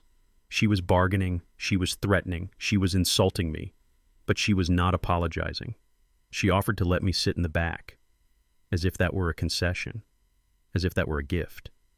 She offered to let the man who paid for the roof over her head and the food in her mouth sit in the shadows of her glory. And then she threatened me with loneliness. She threatened me with the loss of grandchildren that did not exist yet. She tried to use my love against me. She tried to weaponize my desire for a legacy. She did not understand. She did not understand that I had already grieved the loss of my family. I had grieved it the moment I read her text message 3 hours ago. The daughter I loved was dead. This woman, this screeching, entitled stranger on the phone, was someone I did not know, and she threatened that I would die alone. I looked out the window at the rain. I thought about Beatrice. I thought about the quiet evenings we spent on the porch. I thought about the peace of my workshop. Being alone was not a punishment. Being alone was better than being with people who despised you. Being alone was dignified. Being used was not. I took another sip of bourbon. I drained the cup. I looked at the phone one last time. I could call her back. I could save the day. I could write a check and make the pain stop. I could walk into that lobby and be the hero, but if I did that, she would never learn. If I did that, she would think that abuse was acceptable as long as she cried afterwards. If I did that, I would be teaching her that my dignity had a price tag and that the price was $80,000. I was not willing to sell myself that cheaply. Not anymore. I pressed the power button on the side of the phone. I held it down. The screen went black. The device shut down completely. Silence. Real, deep silence. It was the loudest sound in the world. Inside the lobby, Nia would be staring at her phone, waiting for it to ring back. She would be counting the seconds. She would be praying. She would be bargaining with God. But God was not listening. And neither was I. Time was ticking. The 2-hour clock was running, and every second of silence was a hammer blow to the glass house she lived in. She would go back to Bradley. She would shake her head. She would tell him, I did not answer. And then the cannibalism would begin. The Prestons would turn on her. They would realize the money was truly gone. They would realize they were trapped in a room with a bill they could not pay. They would look at Nia not as a prize, but as a fraud. They would ask her why she could not control her father. They would ask her why she had lied about their wealth. They would ask her how she planned to fix this. And she would have no answer. Because the answer was sitting in a truck outside, turning the key in the ignition. I started the engine. I put the truck in reverse. I backed out of the spot in front of the entrance. I saw Nia through the glass doors. She was looking out at the rain. She was looking for me. She wanted to see the headlights of my truck. She wanted to see me coming to rescue her. She did not see me. She saw only the reflection of her own terrified face in the glass. I drove away. I drove slowly, deliberately. I drove past the line of luxury cars. I drove past the valet stand. I drove out of the hotel grounds and onto the main road. I left them there. I left them with the bill. I left them with the shame. I left them with the consequences of their own vanity. I was going home. I was going to my dusty house in my dusty neighborhood. I was going to sit in my chair and listen to the rain. And for the first time in 10 years, I was going to sleep peacefully. Because I knew that for once in her life, Nia Thompson was awake. She was finally awake to the cold, hard truth of the world. You cannot spend what you do not earn, and you cannot insult the hand that feeds you without starving. The silence of my phone was my final answer. It was the closing argument. The wedding was over. The marriage was dead before it began. And the father she was ashamed of was finally free. I sat in the cab of my 20-year-old Ford F-150 and listened to the engine cool. The rain had turned into a steady drizzle that slicked the pavement of the hotel driveway with a sheen like oil. Around me, the valet attendants were sprinting back and forth, moving Bentleys and Mercedes sedans with the urgency of soldiers under fire. They ignored my truck. To them, it was invisible. It was a service vehicle. It belonged to a landscaper or a plumber or someone who used the service entrance. That was perfect. That was exactly what Nia had said I was. Dusty. Invisible. I looked down at my clothes. I was wearing my fishing vest with the pockets stained by bait and river water. My khaki trousers were frayed at the hems. My boots were caked with the red clay of the Georgia riverbank. I had not been fishing, but I wanted to look the part. I wanted to be the caricature she despised. I wanted to be the ghost of her past coming to haunt her future. I opened the door and stepped out. The humidity hit me instantly heavy and thick. I adjusted my baseball cap, pulling the brim low over my eyes. I walked toward the valet stand. Marcus, the young attendant I had known for years, looked up from a stack of tickets. His eyes went wide. He looked at the truck, then at me, then at the grand entrance of the St. Regis. "Mr. Thompson," he said, his voice hushed. "Sir, you cannot go in there. It is a mess. They are kicking people out. The groom is screaming. Security is everywhere. I know Marcus," I said calmly, handing him my keys. "Keep her close. I will not be staying long. Just came to pick up some trash." Marcus took the keys, but he looked terrified. "Mr. Thompson, they are going to stop you. You cannot go into the lobby dressed like that. Not tonight." "Watch me, son," I said. I walked past him. I walked up the limestone steps, my heavy boots making a dull thudding sound that was very different from the click of dress shoes. I reached the revolving glass doors. Inside, I could see the blur of movement, the flash of sequins, the stark black and white of tuxedos. I pushed the door. It spun. I stepped into the lobby.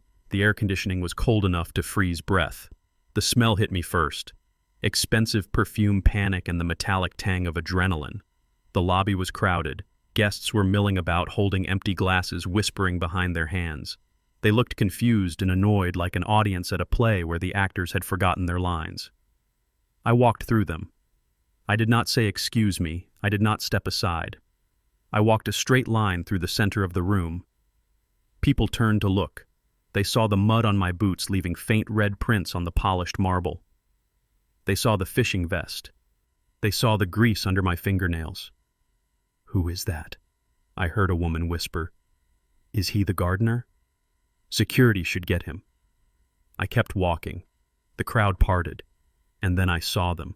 They were gathered near the reception desk, a tight knot of misery surrounded by 3 large security guards in dark suits. Mr. Sterling, the general manager, stood with his arms crossed, his face like stone. Nia was in the center. Her dress was a ruin. The hem was gray with dirt from pacing the floor. Her makeup was streaked. She was sobbing, holding onto the edge of the desk as if it were a life raft.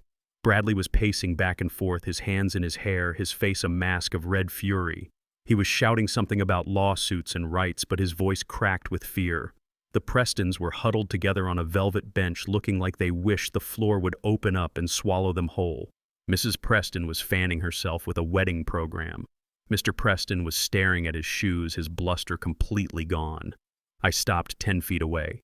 I stood with my legs apart, my hands in my pockets. I waited. It took a moment. The noise of the lobby was a low hum of gossip and complaint. Then Bradley turned. He was looking for someone to blame. He was looking for a target.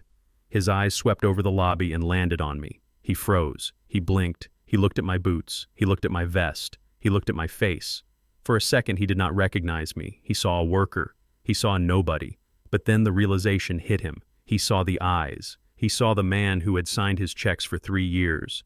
"Malik," he breathed. Nia lifted her head. She followed his gaze. She saw me.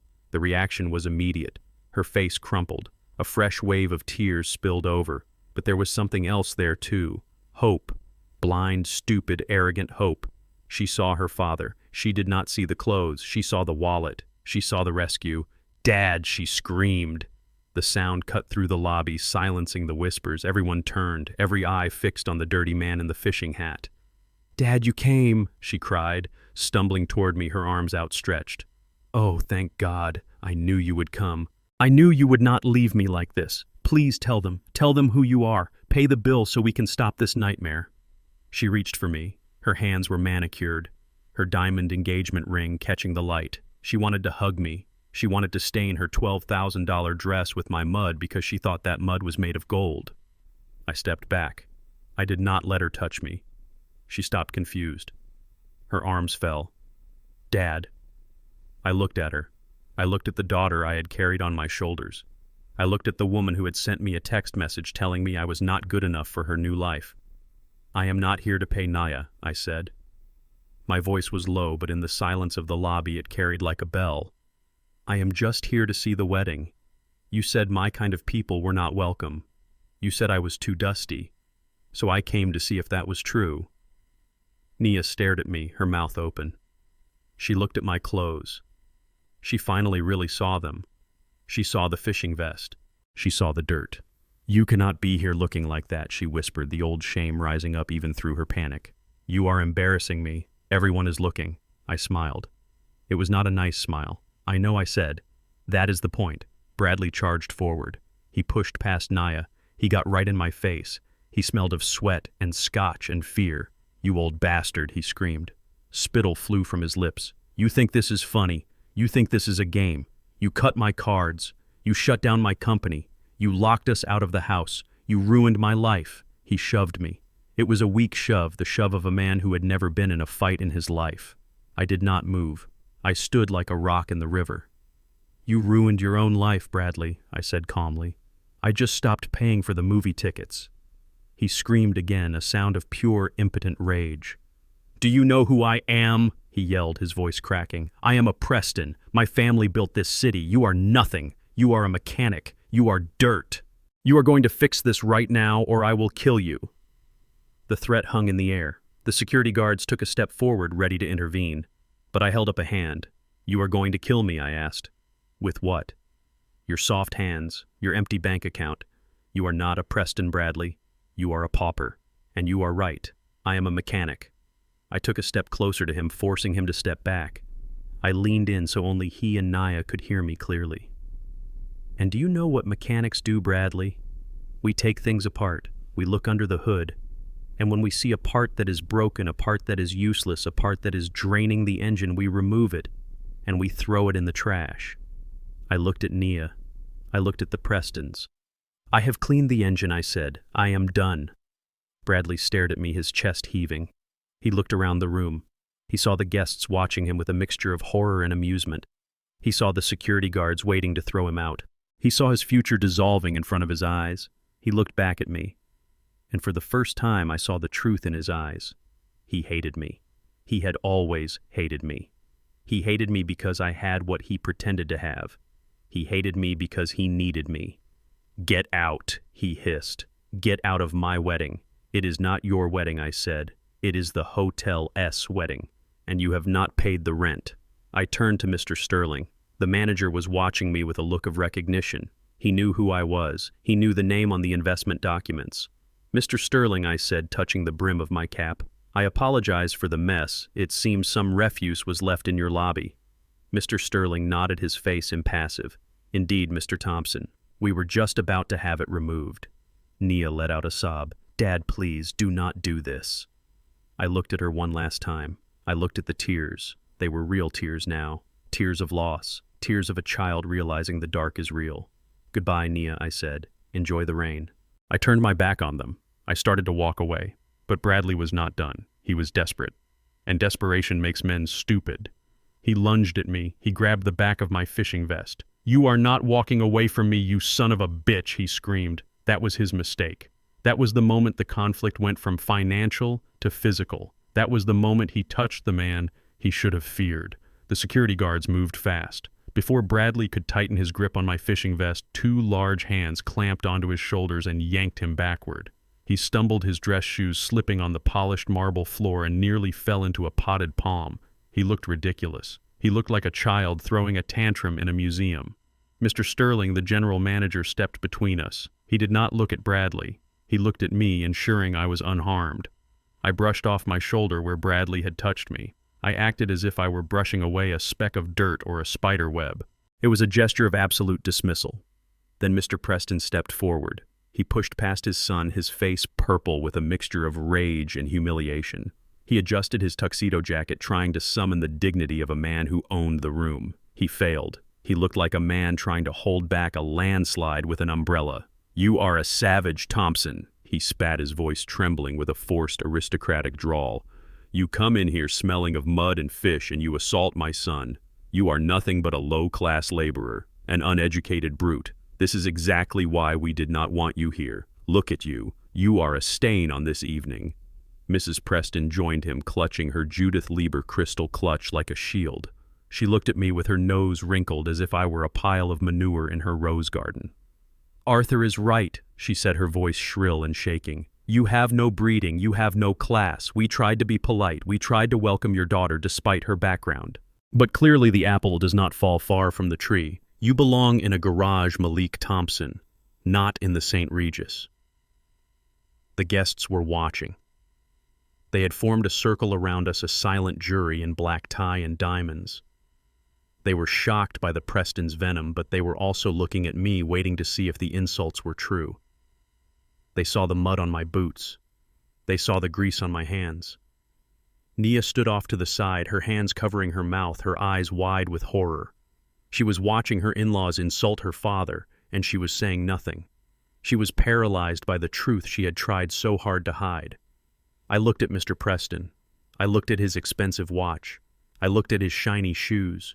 I looked at the fear pulsing in the vein on his temple. "You talk a lot about class, Arthur," I said, my voice steady and loud enough to reach the back of the lobby. "You talk a lot about breeding and background. You talk like a man who stands on a very high pedestal." I reached into the inside pocket of my fishing vest. It was a deep pocket, usually reserved for tackle boxes or a flask. Today, it held something much more volatile. I pulled out a thick blue folder. It was bent at the corners. It had a coffee stain on the cover. It looked like trash. But inside it was a weapon. Mr. Preston's eyes flicked to the folder. He stopped talking. His mouth hung open slightly. He recognized the logo on the documents peeking out. It was the logo of the Atlanta Premier Bank. His bank. "What is that?" he whispered. I opened the folder. I took out the first document. I held it up so the light from the chandelier hit the bold red letters stamped across the top. Notice of default. I walked closer to him. I saw him shrink back. I saw the bluster evaporate, leaving behind a scared old man. "You called me uneducated." "Arthur," I said, "but I can read. And I have been doing a lot of reading lately. Henderson, my lawyer, is very good at finding things people want to hide." I turned to the crowd. I wanted them to hear this. I wanted the senator to hear this. I wanted the garden club to hear this. "Mr. Preston here tells everyone he lives on the ancestral estate in Buckhead," I said. "He tells everyone the land has been in his family for 4 generations. He tells everyone he is a pillar of the community." I looked back at Arthur. "But that is not true, is it, Arthur? Because according to this public record, which anyone can find if they know where to look, you took out a second mortgage on that ancestral estate in 2010, and a third mortgage in 2015. And 6 months ago, you took out a high-interest bridge loan just to pay the interest on the other 2. Mrs. Preston let out a strangled cry. "Arthur, stop him." I did not stop. I pulled out another page. "The total debt on the Preston estate is currently $3.2 million, I read. The property was appraised last month at $2.8 million. "You are underwater, Arthur. You are drowning." I flipped the page. "And this," I said, holding up a letter with a legal letterhead. "This is a notice of intent to foreclose. It is dated 3 weeks ago. You have not made a mortgage payment in 4 months. The bank is taking the house, Arthur. They are taking the furniture. They are taking the paintings. They are taking the silver you are so proud of." The lobby was dead silent. You could hear the ice melting in the glasses at the bar. Mr. Preston was shaking. His face had gone from purple to a sickly gray. "That is private financial information," he croaked. "You have no right." "I have every right," I said, "because you tried to sell your debt to me. You tried to marry your bankrupt son to my daughter so you could use my money to bail out your sinking ship." I looked at Nia. She was staring at Mr. Preston. Her face was a mask of betrayal. "You told me the house was paid for," she whispered. "You told me the trust fund was solid." I laughed. It was a dry, harsh sound. "There is no trust fund, Nia," I said. "There is only a hole, a $3 million hole." I turned back to Mrs. Preston. She was trying to hide behind her husband, but there was nowhere to go. "And you, Margaret," I said. "You talk about my dusty clothes. You talk about my lack of breeding. But Henderson found something interesting about your jewelry." I pointed to the diamond necklace she was wearing. It was a massive piece, a waterfall of stones that sparkled under the lights. "That necklace," I said. "You insured it for $50,000. But you reported it stolen 2 years ago. You collected the insurance money, and yet here you are wearing it. That is insurance fraud, Margaret. That is a felony." Mrs. Preston clapped her hand over the necklace as if it burned her. "That is a lie," she shrieked. "This is a replica." "It is not a replica," I said. "I have the appraisal photos. It is the same piece. You are not just broke. You are a criminal." The crowd gasped. The whispers turned into a roar. The facade was not just cracking, it was shattering into 1,000,000 sharp pieces. The Prestons were not old money. They were con artists. They were grifters in ball gowns. Bradley looked at his parents. He looked at me. He looked like he wanted to vomit. "You knew," I said to him. "You knew they were broke. That is why you needed my investment. That is why you needed Nia. You were not building a future. You were building a lifeboat." I walked up to Mr. Preston. I stood toe-to-toe with him. I let him smell the river mud on my clothes. I let him see the calluses on my hands. "You called me a savage," I said softly. "You called me low class. You said I would embarrass you." I leaned in closer. "But you did not ban me from this wedding because I was Dusty Arthur. You did not ban me because I drive a truck. You did not ban me because I do not know which fork to use for the salad." I held up the foreclosure notice one last time. I waved it in his face. "You banned me because you were terrified," I said. "You were terrified that if I came here, if I walked into this room with my eyes open, I would see the cracks in the plaster. You were terrified I would ask questions. You were terrified I would ask to see the books." I dropped the folder on the floor at his feet. It landed with a slap. "You banned me because you were afraid I would find out that you are nothing but beggars in designer clothes," I said. "You are panhandlers in tuxedos, and I do not give money to beggars who spit in my face." Mr. Preston looked down at the folder. He looked at the red letters. He looked at his ruined reputation lying on the marble floor. He swayed. He reached out a hand to steady himself, but no one was there. Even his wife had stepped away from him. He collapsed. Not a heart attack, just a surrender. He sank to his knees in the middle of the lobby, surrounded by the debris of his lies. I looked at Nia. She was looking at the Prestons. She was looking at the people she had idolized. She was looking at the people she had chosen over me. She saw them now. She saw the fear. She saw the fraud. She saw the empty shell of their pretension. And then she looked at me. She saw the mechanic. She saw the man who paid his bills. She saw the man who owned his house. She saw the man who spoke the truth. "Dad," she whispered. I did not answer. I had said what I came to say. The mask was off. The monster was revealed. I turned to Mr. Sterling. "I believe my business here is concluded," I said. Mr. Sterling nodded. He looked at Mr. Preston kneeling on the floor. He looked at the security guards. "Remove them," he said, pointing to the Prestons, "and call the police regarding the jewelry. We do not allow criminals in the St. Regis." As the guards moved in, I walked out. I walked back into the rain. The air felt cleaner out there. The mud on my boots felt honest. I climbed into my truck. I started the engine. I drove away, leaving the beggars behind, leaving them to fight over the scraps of their dignity. I was Malik Thompson. I was dusty, and I was free. Mr. Sterling, the general manager of the St. Regis, cleared his throat. The sound was sharp enough to cut through the murmurs of the crowd. He stepped over the scattered papers of the foreclosure notice. He stepped around Mr. Preston, who was still on his knees staring at the floor. He stopped directly in front of me. He was a tall man with a jawline that looked like it had been chiseled out of granite. He was used to dealing with dignitaries and rock stars. He was not used to dealing with men wearing fishing vests and mud-caked boots in his lobby. He looked at me with cold, professional disdain. He saw a disturbance. He saw a liability. He saw a man who did not belong. "Sir," Mr. Sterling said, his voice dripping with ice. "I do not know how you got past the valet, but I am going to have to ask you to leave immediately. You are trespassing on private property. You are harassing my guests. And you are disrupting the peace of this establishment." Bradley, who was standing near the elevators, wiping sweat from his forehead, saw an opening. He pointed a shaking finger at me. "Yes," he shouted. "Arrest him. Call the police. He assaulted me. He threatened my father. Get this piece of trash out of here." Mr. Sterling nodded at Bradley, acknowledging the request. Then he turned back to me. He reached for the radio clipped to his belt. "Security," he said into the microphone. "I have a code gray in the lobby. I need an escort for an individual who refuses to vacate, and have the front desk call the Atlanta Police Department. We have a trespasser." Nia put her hand over her mouth. She looked at me with terror. She thought I was going to be dragged out in handcuffs. She thought the final humiliation of the night would be seeing her father thrown into the back of a squad car. "Dad, please," she whispered. "Just go. Before they hurt you. Just leave." I looked at Mr. Sterling. I did not move. I did not flinch. I did not look at the security guards who were closing in on me. I reached into the back pocket of my jeans. Mr. Sterling took a step back, his hand raising defensively. He thought I was reaching for a weapon. He thought the crazy old mechanic was about to pull a knife or a gun. I pulled out a wallet. It was an old leather wallet worn smooth by years of use. It was shaped to the curve of my hip. I opened it. I did not pull out cash. I did not pull out a driver license. I pulled out a card. It was not a credit card. It was made of heavy brushed steel. It had no numbers on it. It had only a logo. The logo of the Starwood Capital Group, the parent company that owned the St. Regis brand. And below the logo was my name, Malik Thompson. And below the name was a title, Strategic Partner, Board of Directors, Founding Member 1990. I held the card out to Mr. Sterling. "Read it," I said softly.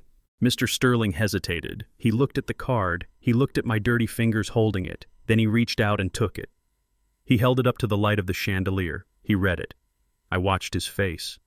It was a fascinating transformation. The color drained from his cheeks instantly, leaving him as pale as the marble floor. His eyes widened. His throat bobbed as he swallowed hard. He looked from the card to me and back to the card. He was trying to reconcile the image of the man on the card with the man standing in front of him.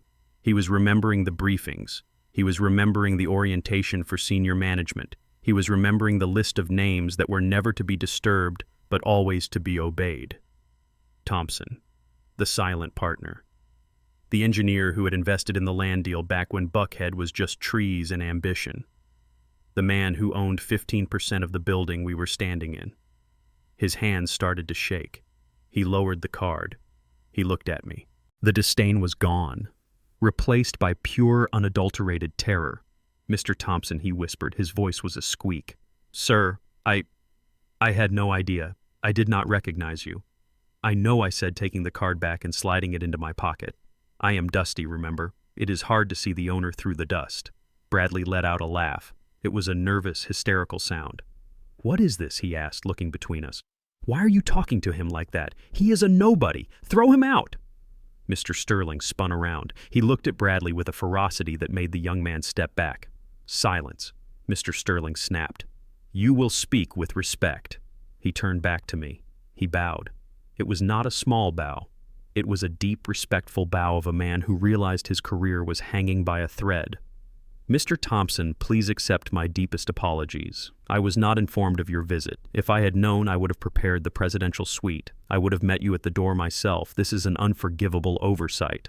I looked around the lobby. The guests were silent. The security guards had stopped moving. They were watching their boss bow to the fisherman. They were confused. Nia was staring at me. Her mouth was open. She looked like she had been slapped. "Owner," she whispered. You are on the board." I ignored her. I looked at Sterling. "I do not need a suite." "Mr. Sterling," I said, "I have a home. A home my daughter seems to have forgotten. But I do have some instructions regarding the management of this event." Sterling pulled out a notepad. His pen was poised. "Anything, Mr. Thompson. Anything at all. Just name it." I pointed a calloused finger at Bradley. Then at Mr. Preston, who was still on the floor. Then at Mrs. Preston, who was clutching her fake necklace. And finally at Nia. "These people," I said, my voice cold and flat. "They are causing a disturbance. They are trespassing. And they have attempted to procure services with insufficient funds. That is fraud, Mr. Sterling. Is it not?" "Yes, sir," Sterling said. "Absolutely, sir. And we do not allow criminals in the St. Regis, do we?" I asked. "No, sir. Never, sir." "Then get them out," I said. The command hung in the air, simple, brutal, final. "Get them out," I repeated. "Remove them from the premises, immediately." And Sterling, regarding the bill, "Yes, sir. Calculate the cost of the disruption," I said. "Calculate the cost of the staff time wasted, the security, the cleaning of the lobby, add it to the cancellation fee, and send the invoice to Mr. Bradley Preston." "But he has no money, sir," Sterling said. "I know," I said. "Send it to collections. Garnish his wages if he ever gets a job. Put a lien on his future. I want him to remember this night every time he applies for a loan for the rest of his life." Sterling nodded. He turned to the security guards. He snapped his fingers. "Remove them," he ordered, pointing at the Prestons. The guards moved. They were big men. They were not gentle. They grabbed Mr. Preston by the arms and hauled him to his feet. He sputtered and kicked his legs, flailing like a beetle on its back. "Unhand me," he shouted. "Do you know who I am?" "Nobody cares who you are, Arthur," I said. Mrs. Preston screamed as a guard took her elbow. She looked at me with eyes full of hate. "You monster!" she shrieked. "You planned this. You set us up." "I did not set you up, Margaret," I said. "I just let you be yourselves." Bradley tried to run. He tried to bolt for the door, but a guard caught him by the back of his tuxedo jacket. The fabric ripped with a loud tearing sound. Bradley spun around, swinging a fist. The guard blocked it easily and pinned Bradley's arm behind his back. Bradley yelped in pain. Nia stood alone. The guards did not touch her. Not yet. She looked at me. She looked at the man she had called embarrassing. She saw the power. She saw the respect the staff gave me. She saw the empire I had built with my dirty hands. "Dad," she whispered, "please." "I did not know." "You did not want to know," I corrected her. "You wanted the fairy tale. You did not want the author." Just then blue lights flashed outside the glass doors. Sirens wailed, cutting through the rain. The Atlanta Police Department had arrived. Bradley smiled a twisted, broken smile. "The police," he gasped. "Good. They will arrest you. They will arrest you for assault." 2 police officers walked into the lobby. They shook the rain off their uniforms. They looked at the scene, the screaming woman, the man on the floor, the groom in the ripped suit, and the old man in the fishing vest standing next to the terrified manager. "What is the problem here?" one officer asked, his hand resting on his belt. Mr. Sterling stepped forward. Officers, thank you for coming. We have a situation involving theft of services, fraud, and disorderly conduct. These individuals, he pointed at the Prestons and Bradley, attempted to hold an event without payment. When asked to leave, they became violent. They assaulted a member of our board of directors. The officer looked at me. He looked at my vest. He looked at Sterling. Him, the officer asked, pointing at me. He is on the board. Mr. Malik Thompson is a founding owner of this establishment, Sterling said, his voice ringing with authority, and he wishes to press charges for trespassing. The officer nodded. He turned to Bradley. Turn around, son. Hands behind your back. No, Bradley screamed. No. This is a mistake. He is lying. He is just a mechanic. The handcuffs clicked. The sound was sharp and final. Mr. Preston was next. He was weeping openly now, his dignity completely gone. Mrs. Preston was hyperventilating as an officer read her rights. Nia stood there. She was not being arrested. She had not assaulted anyone. She was just an accessory to the disaster. The officer looked at her. And you, miss, are you with them? Nia looked at Bradley in handcuffs. She looked at the Prestons being led away. She looked at the guests staring in horror. And then she looked at me. She had a choice. She could walk away. She could leave them. She could come to my side and beg for forgiveness. She could admit she was wrong. But she didn't. She couldn't. Her pride was the only thing she had left. Yes, she whispered, her voice dead. I am with them.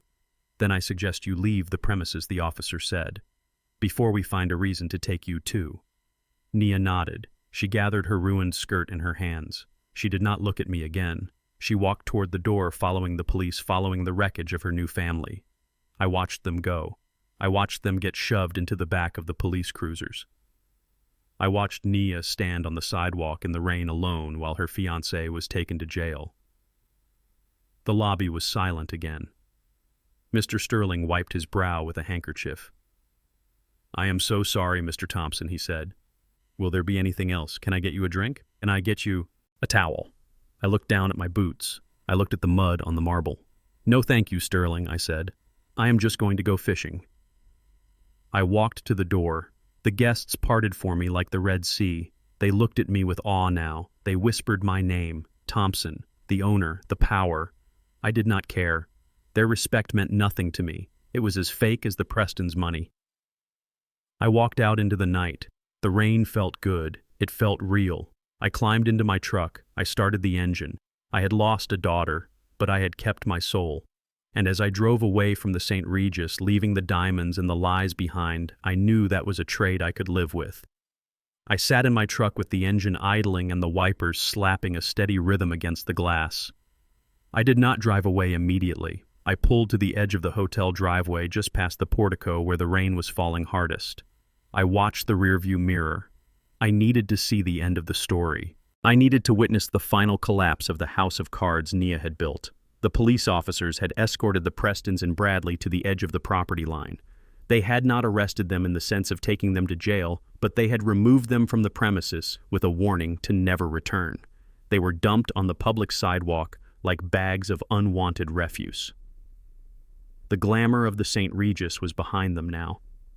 The warm golden light of the lobby did not reach the wet concrete where they stood. I watched Bradley.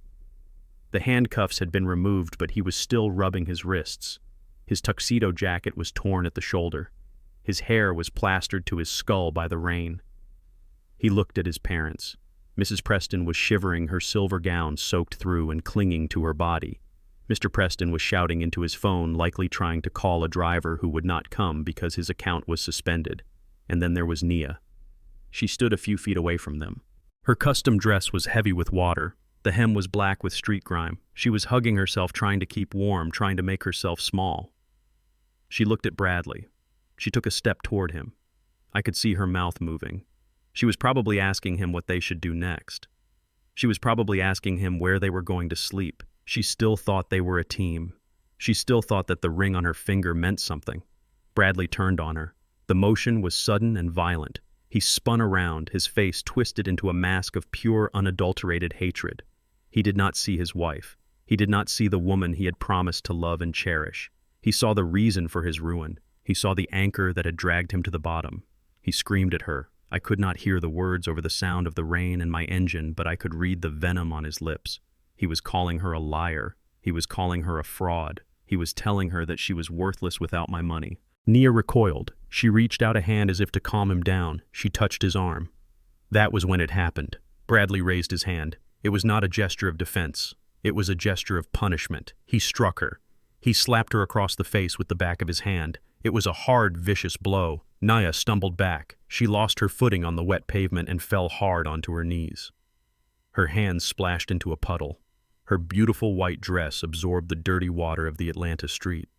I gripped the steering wheel so hard the leather creaked. My foot hovered over the brake. Every instinct in my body screamed at me to open the door, to run back there, to tear Bradley Preston apart with my bare hands. I wanted to break him. I wanted to show him what happens when you touch my blood. But I stayed in the seat. I forced my foot to stay on the floorboard. Because if I saved her now, she would never learn. If I intervened, I would be the villain again. I would be the controlling father. She needed to feel the sting on her cheek. She needed to feel the cold pavement under her knees. She needed to see Bradley for exactly what he was without me standing in the way.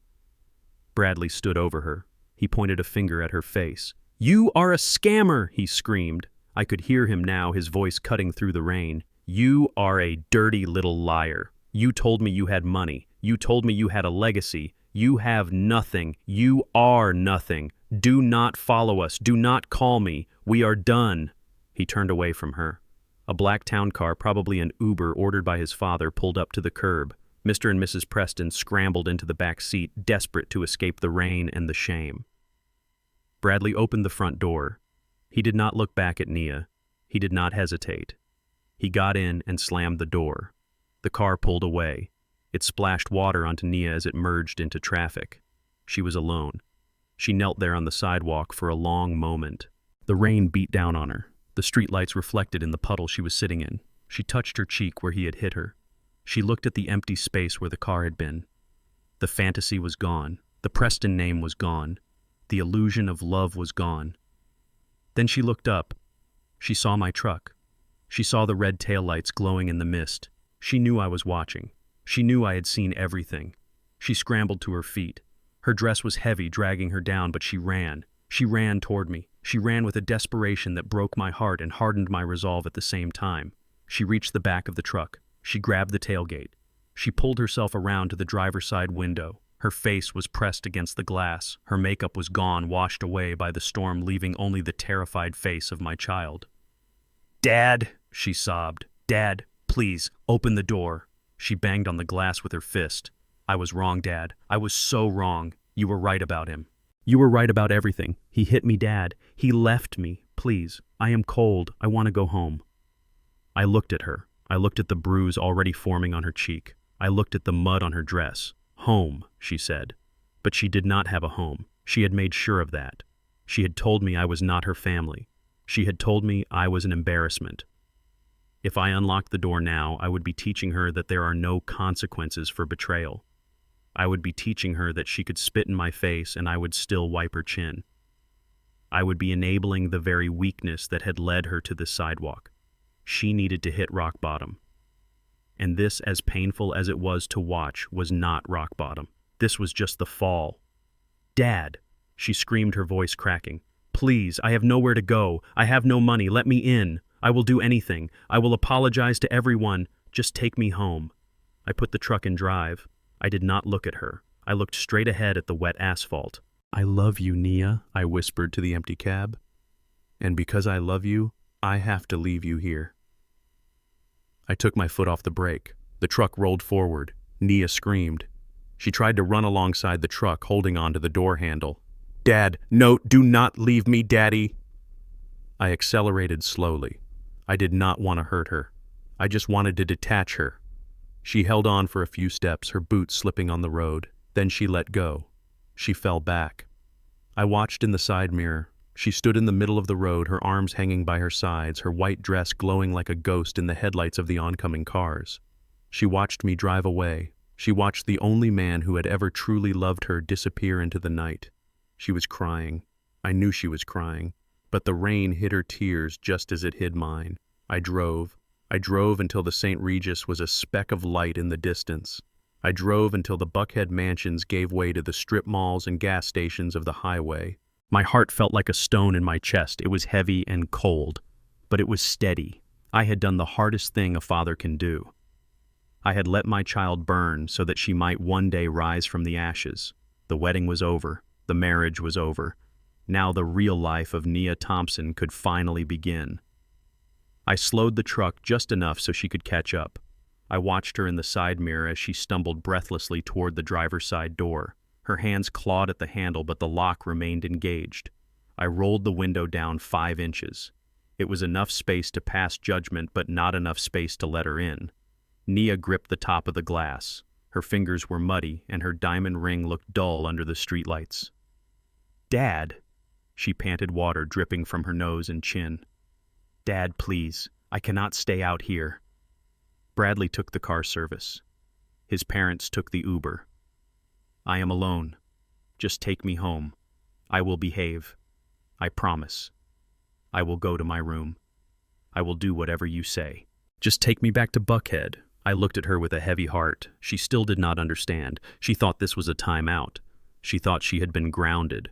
She did not realize she had been exiled. "Home," I asked, my voice flat. "Which home are you referring to, Nia?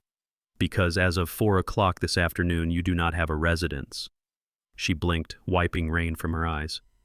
"The house, Dad. My house. Just take me there. I have keys. I can get in." "Your keys do not work," I said. "I changed the locks, Nia.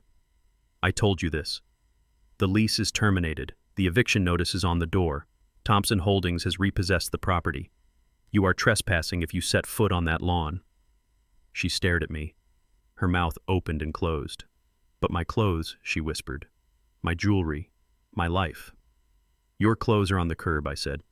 "Whatever has not been ruined by the rain is there waiting for you. But you cannot stay there. You have no right to be there." "Then where am I supposed to go?" she screamed, her voice cracking with hysteria. "I have no money. My cards are frozen. Bradley is gone." "Where do I sleep, Dad?" I reached into the passenger seat. There was a plain manila envelope sitting there. It was thin. It did not contain a check. It did not contain cash. It contained 2 pieces of paper. I picked it up. I held it out through the open window. "Here," I said. "This is the last thing I will ever give you." Nia grabbed it. She tore it open with shaking hands. She pulled out the papers, hoping for a reprieve, hoping for a bank transfer. She saw a printout from Google Maps. It was an address for the Downtown Women's Shelter and Employment Agency. Beneath it was a receipt for a 1-month stay at a Motel 6 on the outskirts of the city, paid in cash. "What is this?" she asked, looking up at me in horror. "That is your restart button," I said.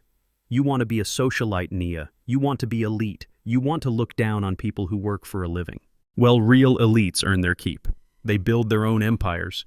They do not leech off dusty mechanics." I pointed at the paper in her hand. "That motel is paid for 30 days. That agency helps people find entry-level work. They have jobs in food service. They have jobs in cleaning. Honest work. The kind of work your grandmother did. The kind of work I did to buy you that dress you are ruining." "You want me to be a maid?" she whispered. "I want you to be a human being," I said. "And right now you are just a parasite. If you want to eat, you work. If you want to sleep indoors, you pay rent. You are 28 years old, Nia. It is time you met the real world." "Dad, please," she sobbed, clutching the envelope to her wet chest. "I cannot do this. I do not know how." "You will learn," I said. "Hunger is a very good teacher." I rolled up the window. She pulled her hands away just in time. She stood there on the dark road holding the address of a homeless shelter and a motel key. She looked small. She looked terrified. She looked like someone who finally understood the value of $1 because she finally had none. "Good luck, Nia," I said through the glass. I pressed the gas. The truck surged forward. I did not look in the mirror this time. I looked at the road ahead. The rain was stopping. The storm was breaking. I drove for another hour. I did not go to my house. I went to the one place where I could find absolute silence. I pulled into the cemetery gates. The headlights swept over the rows of granite stones. I parked near the large oak tree on the hill. I grabbed the bottle of bourbon from the truck and walked to the grave marked Beatrice Thompson. I sat down on the wet grass.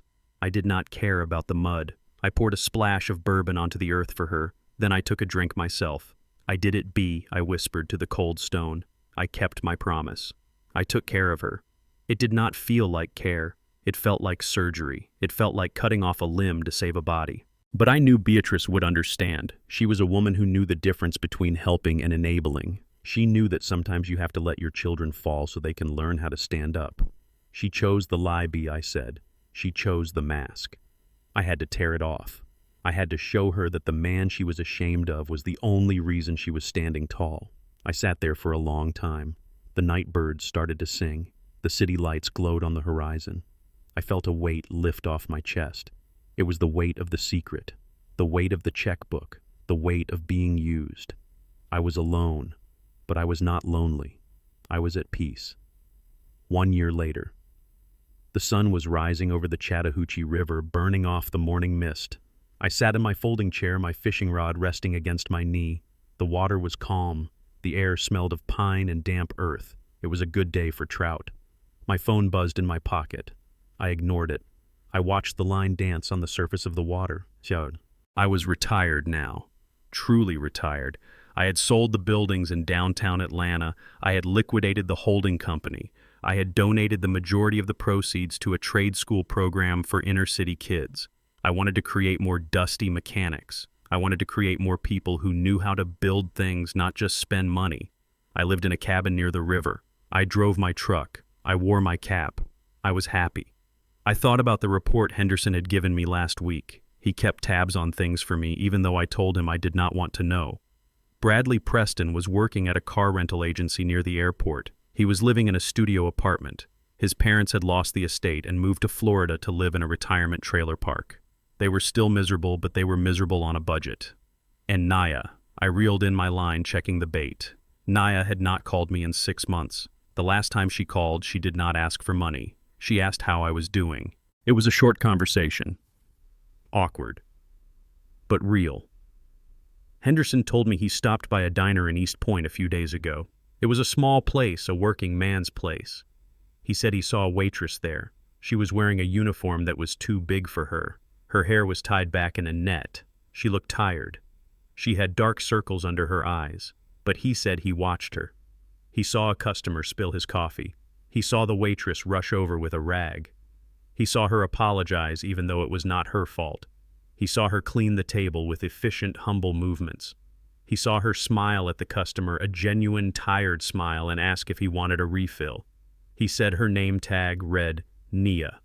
I cast my line back into the river. The lure hit the water with a soft plop. She was working. She was sweating. She was serving others. She was learning. I smiled at the river. She was still dusty. She was still struggling.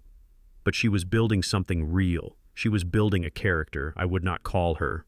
Not yet. I would let her build a little more. I would let her find her own footing. But I knew where she was. And I knew that one day when she was ready, she would drive her own car paid for with her own money up the dirt road to my cabin. She would step out and she would not care about the mud on her shoes. She would hug me. And she would mean it. Until then, I would fish. Love is not just giving. Love is not just paying bills. Love is knowing when to stop. Love is knowing that sometimes you have to be the villain in the story to be the hero in their life. I had saved my daughter by destroying her world. And as I watched the sunrise over the water, I knew it was the best investment I had ever made. Looking back, I realized that for years my wallet had become a crutch that crippled my daughter's character. True parental love isn't about shielding your children from every storm. Sometimes it is about letting them get wet so they learn to build their own shelter. I thought I was giving Nia a better life, but I was only feeding her entitlement. By stripping away the unearned luxury, I gave her back her dignity, even if it broke my heart to do it. Respect is never inherited or bought. It is earned in the mud of hard work.